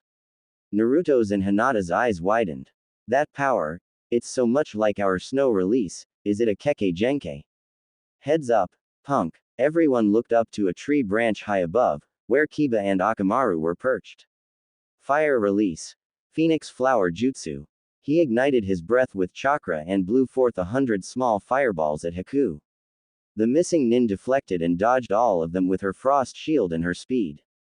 "Great fireball jutsu." He launched a larger fireball that briefly consumed his opponent in an explosion. Kiba flung himself off the branch, using the transformation jutsu as he did to turn into a small rock and land with a thump on the ground. Haku emerged from the fireball as it died down, still unharmed. "Please stop this. I didn't come to fight, I just want the herbs." Naruto and Hinata briefly faltered at the desperation in Haku's tone, but steeled themselves when the missing nin reached into her basket and pulled out a pouch, filled not with herbs but with senbon. She charged toward the Konoha shinobi, flinging handfuls of needles. Wind release. A racing wind. A blast of wind from Naruto scattered the Senbon needles harmlessly. Kiba's transformation ceased, and he threw himself at Haku, spinning wildly. Passing Fang. He roared as he struck, sending Haku flying. Haku rolled to her feet, with a shield of ice levitating in front of her chest. Kiba threw a kunai at her, which likewise struck the shield harmlessly. He formed a hand seal sequence none of the other three ninja had seen before, and brought his index and middle fingers to his lips. Fire release. Ash pile burning. He blew out a steady stream of ash and gunpowder, from which Haku was forced to retreat. Kiba clicked his teeth together, and the cloud of ash ignited into a fireball that momentarily blinded her. When Haku's vision cleared, 3 Kibas were sprinting toward her on all fours. The first punched her, but the fist passed straight through her, revealing itself to be a clone jutsu. Wind release. Air bullet. Haku turned to deal with the extremely deadly ninjutsu, allowing what she thought was another clone to strike her. Kiba sent her sprawling to the ground, and both of them fell past the air bullet. Kiba pulled back his fist to punch her again, but Haku shoved a fistful of Senbon into his gut, and he howled in pain. He rolled off of her and tried to pull the cluster of needles from his flesh, while Haku stood to confront the other 2 genin. The remaining clone punched her in the face, drawing blood from her lip. I'm not prepared to deal with this, Haku contemplated quietly. These herbs don't matter that much. I can resupply some other time, she thought, and called, substitution. The remaining clone transformed into a white puppy that spun through the air, peeing on her as it did. Jutsu. He reappeared at the edge of the forest, in place of a log that had sat against an old, dying tree. Was that urine? He asked himself incredulously. Meanwhile, Kiba was sitting up, having pulled the Senbon out of his belly. Hinata set to work on healing the cluster of tiny wounds, which were together enough to be a danger to the Inuzuka genin. That was amazing, Kiba-kun. She beamed. To have come so far with the fire release after mere weeks of training. Yeah, it was pretty cool, huh? Kiba smirked, then winced at the pain in his abdomen. That last jutsu, the ash pile burning, it's strong, but it takes a lot out of me. Asuma-sensei said he made it up himself. He groaned, and Akamaru came to his side, whining in concern. Not bad for 2 weeks though, huh? I got that guy pretty good. Guy. Naruto and Hinata questioned in sync. The ice dude. Haku. Naruto shuddered. And I was thinking to myself, she was almost as pretty as Hinata. Yeah, he looked like a girl, I know, but nothing can fool an Inuzuka's nose. Guys and girls smell completely different. Kiba winced again at the pain, but then it receded. Okay, you're good to go, Hinata declared with a smile. You're lucky those were Senbon and not a kunai. I wouldn't have been able to repair that kind of wound. Thanks, Hinata-chan. Kiba stood, and picked up Akamaru, placing the white Ninken puppy inside his hoodie. Akamaru barked happily. I came out here to see how your training was coming along, but then I felt that third chakra signature. And showed up to save us, which was awesome, Naruto finished, and grinned. We could have handled him, he paused. But thanks anyway. It was really cool, believe it. Kiba nodded. So, did you guys pick up any new jutsu since we came here? Well, we came up with a few variations of existing jutsu, Hinata admitted.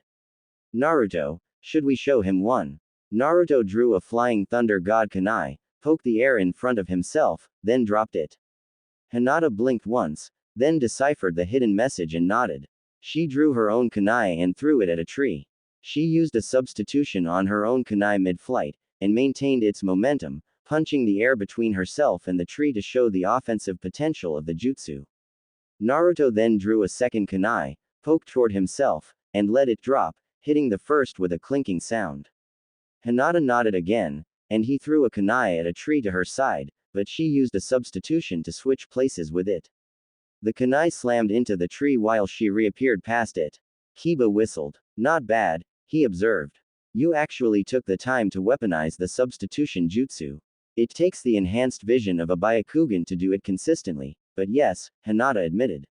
I can use it to close in on an opponent and use my gentle fist, or seemingly pass through enemy weaponry unharmed. Ice release. Sealing ice dome. Everyone's eyes widened, and each of them tried to react, but it was too late. A sheet of ice grew up out of the ground, surrounding them from all directions and completing a dome around them in a matter of seconds.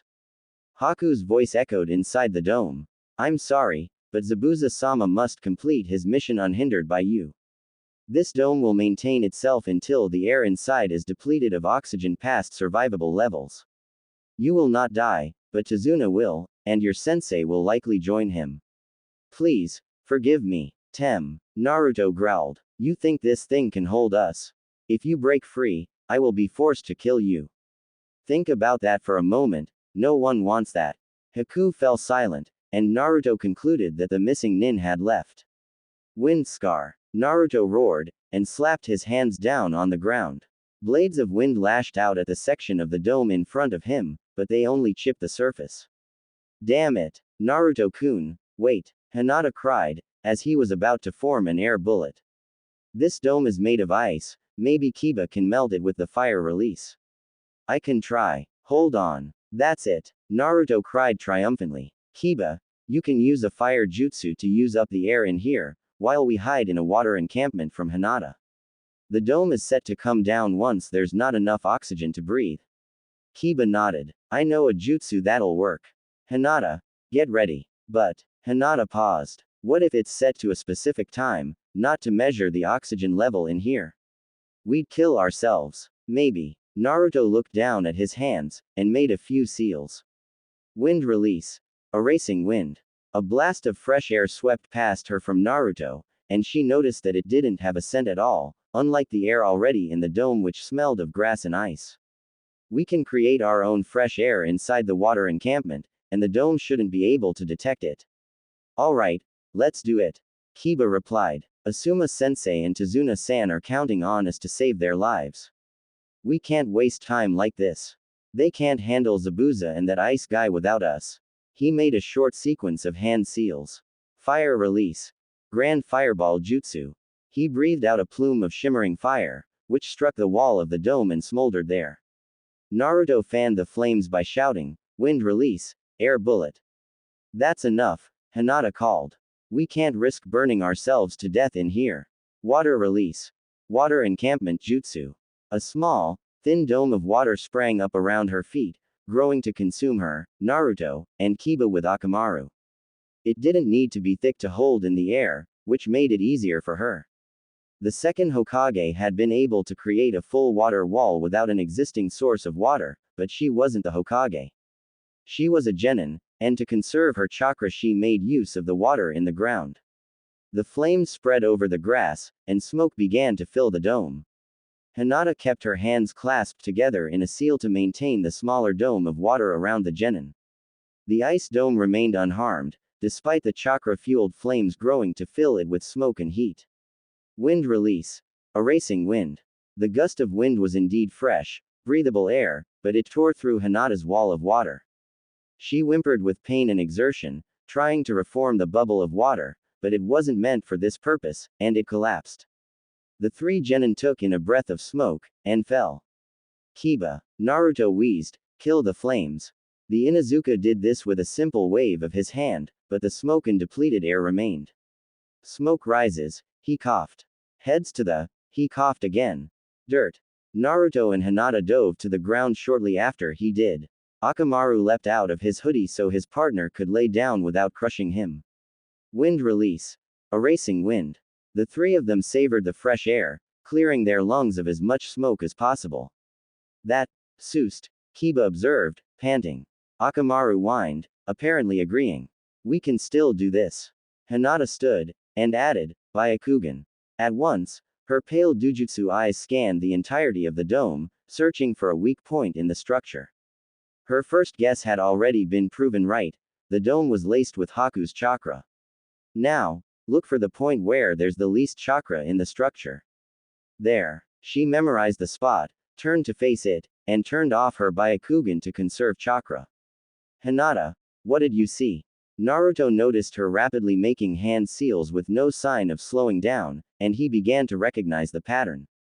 His eyes widened as he realized what her new plan was. Naruto, Kiba, Akamaru, Hold your breath, she ordered, and clasped her hands together in the final bird hand seal. Water release. Water dragon bullet jutsu. Hinata opened her mouth, and out of it exploded a torrent of water that took the form of an angry-looking dragon. She'd only used this jutsu once before, and the chakra drain had left her unconscious for nearly an hour. That had, however, been a year ago, and she prayed that she was strong enough, even as she felt her chakra levels plummet. She watched the dragon ram face-first into the weak spot on the dome, which she assumed had been the farthest point from Haku when he cast it. Water began to fill the dome, as the dragon was destroyed by each impact it delivered. It roared and reformed from the water each time, while Hinata continued to expel more from her mouth. She was faltering. Sweat dripped down her face along with the splashes of water, and she was getting lightheaded. Finally she stopped generating water, and gasped in a deep breath. Pink and purple stars obscured her vision, and she distantly felt herself fall forward with a splash into 2 feet of water. Hinata. It took her a moment to recognize the voice as Naruto's, despite how loud he was screaming. That voice, coupled with the basic reaction to drowning, forced her to flail into a sitting position and cough up the water she had swallowed. She looked at where her dragon bullet had struck, and smiled. It was cracked badly. I can finish this. She stood, but the weight of her soaked clothes forced her down again. Naruto locked eyes with her, and nodded to answer the question she hadn't asked. He turned to face the crack in the ice, forming hand seals. Wind release. Drilling air bullet. He punched forward, sending a blast of faintly white glowing wind forward, and it spiraled as it flew. His favorite attack, created by Shukaku the one-tailed raccoon according to legend, slammed into the weakened section of the dome, finishing what Hinata had started and opening a hole in the dome big enough for the 3 genin. Naruto didn't hesitate. He made his way as quickly as possible to Hinata, shortly followed by Kiba. Together, 2 genin carried the third between them, and exited the dome along with the water of Hinata's finished attack. And I thought I was so awesome cuz I learned the grand fireball, Kiba said with disbelief. That's gotta be the strongest jutsu I've ever seen. Way to go, Hinata. The last time she used it, Naruto spoke with concern, might have killed her. Hinata promptly passed out in their arms. She's strong, and so am I, but there are some jutsu a 12-year-old genin just can't handle. This kind of chakra exhaustion, he shook his head. She'll be out of it for a while. Naruto and Kiba set her down on the wet grass. What do we do now? Kiba asked. Do we go on without her? Stay here until she recovers? I don't know. Naruto ran a hand through his spiky hair, worried and frustrated. Or, I do know, but I don't want to do it. She picked her up again, bridal style, and set her gently in a sitting position at the base of a tree. Hinata-chan. He took off his father's haori, and draped it around her to keep her warm, then turned to Kiba. Let's go. Kiba nodded, and they took to the treetops in pursuit of Haku. Naruto had already drawn one of his father's kunai, and was now holding it between his bare teeth as he sprinted through the treetops on all fours. Hinata woke, shivering under Naruto's haori. She gasped as she realized where she was, and remembered what had happened. I tried to either break the dome or fill it with water. She grasped the haori tightly. I have enough chakra, she thought aloud, stuttering and shivering. TF fight again. She stood, and winced at the cold as the haori fell. She picked it up and put it on over her drenched hoodie. Byakugan. She scanned the area for signs of Naruto's chakra, then started using the telescopic range of the Hyuga's Dujutsu to search Tezuna's house. It was empty, but there were no signs of a battle and no blood. She guided her vision along the road leading from Tezuna's house to the bridge, and saw Tsunami and Inari with 2 of Gadu's thugs knocked unconscious at their feet. She moved her vision to the bridge, and found Naruto, Asuma, and Kiba up against Zabuza and the masked shinobi she now knew to be Haku. She deactivated her Byakugan and headed to their rescue. More than once, she stumbled on a tree limb, still weak from using all her chakra for a water dragon bullet, but pressed on. I won't let this be, Naruto-kun. I won't let you fight this battle alone, not so long as I can stand. She broke through to the edge of the forest, not breaking stride at all. She leapt to the nearest road, and kept running. She blew past a startled Inari and Tsunami, pouring chakra into her legs for maximum speed. So that's the power of a ninja, Inari breathed. And we have 4 of them on our side. We can't lose now, Mom, not even against Gadu. He flashed a toothy grin. I'm gonna go, and get the villagers to help them. Just wait, Kiba-sensei, I'll be an alpha wolf after all. Hinata panted as she approached the bridge, and when it came into the sight of her deactivated Byakugan, she gasped. Asuma was unconscious in a pool of blood, Kiba was fighting Zabuza alone, and Naruto was trapped in a dome of floating ice plates. Every inch of his body had been peppered with Senbon needles. Naruto-kun, she screamed, and he turned to face her, eyes wide. She dashed closer to Haku's ice release, and when she was within a relatively close range, she cried, substitution jutsu. Naruto appeared 20 feet outside the dome, and she took his place in the middle of Haku's ultimate jutsu. Hinata, the masked missing nin, greeted softly from within all 21 ice mirrors. Naruto told me you were incapacitated. I can still fight, she replied angrily. Byakugan, I'm sorry to hear that, Hinata. Does that mean you will force me to kill you?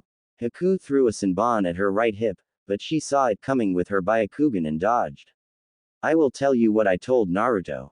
Remain still, and allow Zabuza-sama to kill Tazuna. Do this, and I will not kill you. Did he accept that deal? No. Then I won't. Haku sighed, and removed his mask. She could see that the missing nin had tears in his eyes. All these years of serving Zabuza-sama, and I have not yet taken a life. Please, don't make me do this. He closed his eyes for a brief moment, and shook his head. This is the last thing I'd want to. Hinata saw her chance, and seized it. Water release. Water bu.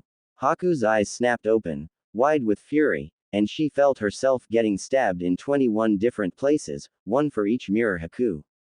They were too fast. My Byakugan couldn't even see them. Hinata. Naruto roared, and his desperation renewed his strength. He sprinted through a gap between 2 mirrors, and dove to her side as she crumpled to her hands and knees. Haku threw one more Senbon, aimed at Naruto's heart. Time seemed to slow down for Hinata. Unlike before, she could clearly see this needle, and she managed to move fast enough to intercept it, even though she had been on her knees. She coughed as it struck her in the center of her chest. For a brief moment, she could hear nothing. No one spoke, no one even breathed, and oddly, she couldn't hear the heartbeat that had been pounding in her ears beforehand. Then she sighed, and fell. Naruto screamed. His eyes suddenly felt like they were on fire, and a voice, unlike any he'd ever heard before, thundered in his mind, what would you do to save her? To erase this moment as though it had never happened to her. An aura of horrifying, visible red chakra consumed him, and the whisker marks on his cheeks thickened. He closed his eyes, still screaming in the real world, but inside, a numbing, frightening calm had washed over him. The answer was obvious. Anything. I'd fight, kill, and die. I'd do anything for her. Then you are worthy. Save her. The red chakra vanished, and Naruto opened his eyes. The mirrors, and their projections of Haku, seemed to move away from him in fear. When he looked down at Hinata, saw the chakra reserves in her body badly depleted, and what little remained was fading from the world completely.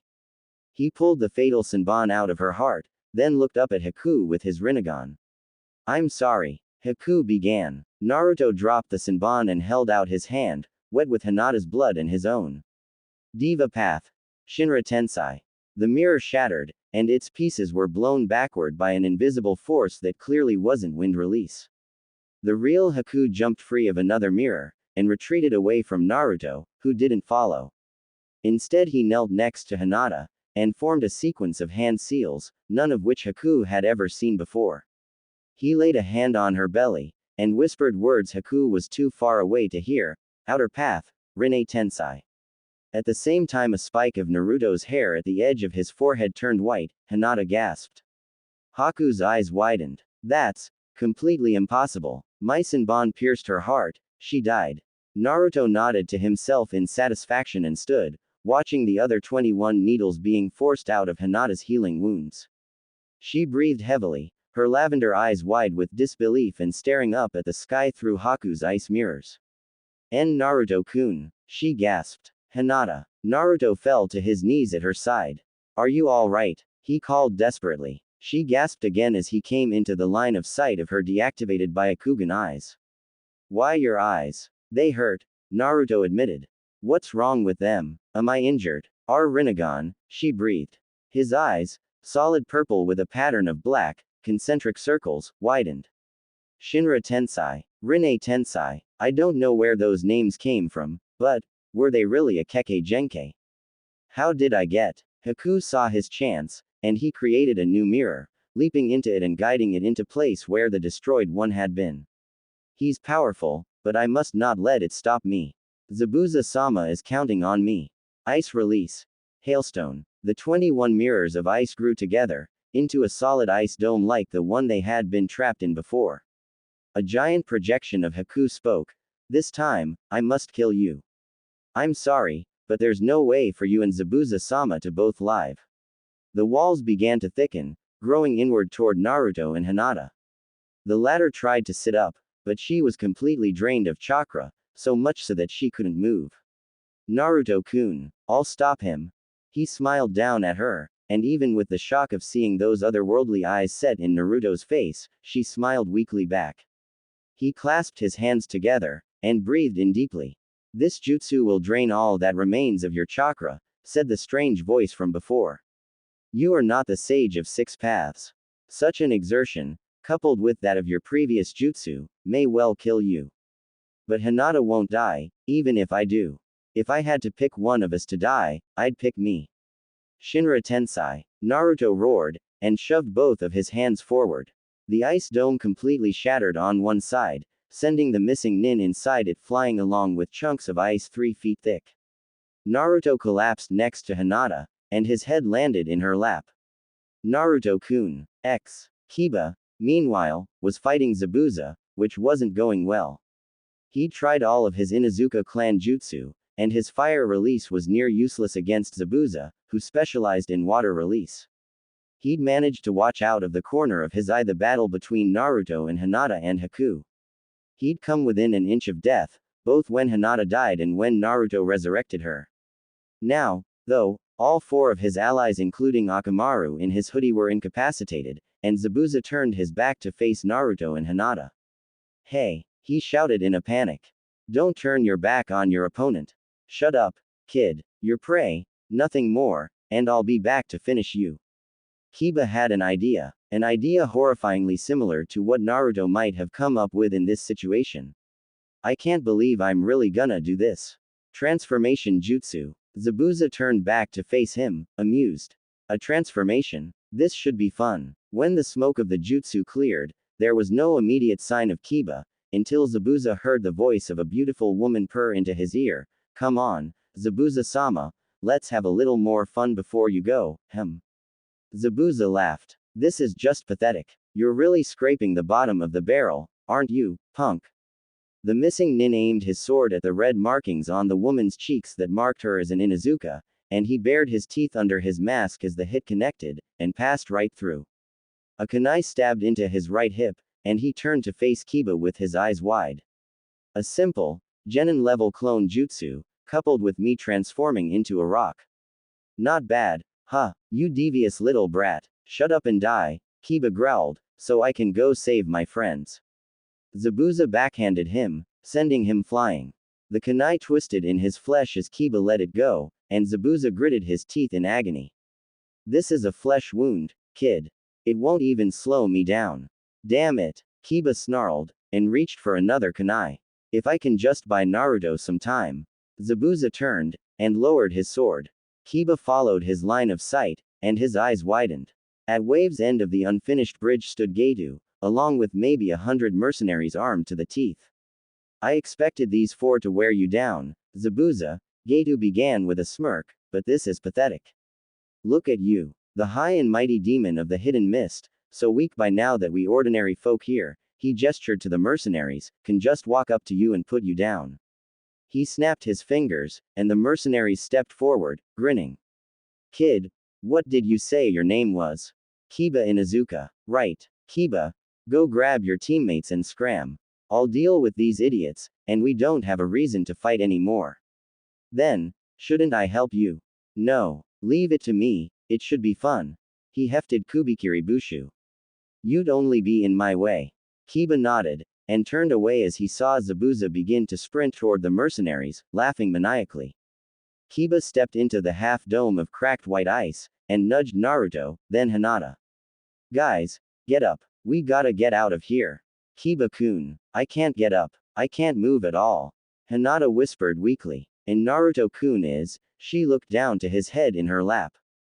He hasn't moved since he fell. All right, we can handle this. Kiba reached into his weapons pouch and pulled out a soldier pill. Hinata opened her mouth, and he popped it in. She chewed it with a crunching sound, and sat up with a groan. Kiba picked Naruto up and slung the unconscious Genin over his shoulders. You go get Asuma-sensei. I'll take Tazuna and Naruto back to Tazuna's house. He turned to look at the mercenaries, and found to his shock that most of them were dead, attacked from one side by Zabuza and the other by the entirety of Wave, led by a boy holding a crossbow. What the hell? He recognized the boy as Inari, who had just finished cutting through the ranks of hardened mercenaries to reach his grandfather. Well, damn, kid might make a half-decent wolf after all. As he thought this, he felt Hinata gently slide Naruto off his shoulders. You can take Asuma-sensei instead, but I need to get Naruto to somewhere I can heal him. His chakra network is way too drained. Sure, Kiba replied, and made his way to Asuma, who was next to Inari and Tazuna. Hinata carried Naruto through the battlefield of Gadu's making, carefully dodging every blow near her with efficiency. The effects of the soldier pill would eventually wear off, leaving her even more drained, and would likely leave her unconscious for an extended period, so she had to make good use of the little energy the pill had given her. Just when Tazuna's house was in sight, Naruto groaned weakly. Hinata-chan, it's all right, Naruto. We won. And we're alive. She smiled up at him softly. Yes, we're alive. What about Asuma-sensei and Kiba? Both fine. Gadu arrived, and Zabuza's probably killed him by now. Zabuza, that's what I saw. Weird, he observed, and passed out again. Thanks for listening. In the next part. In the meantime, please leave a review, I would love to hear your feedback. Especially if it helps me improve the overall story.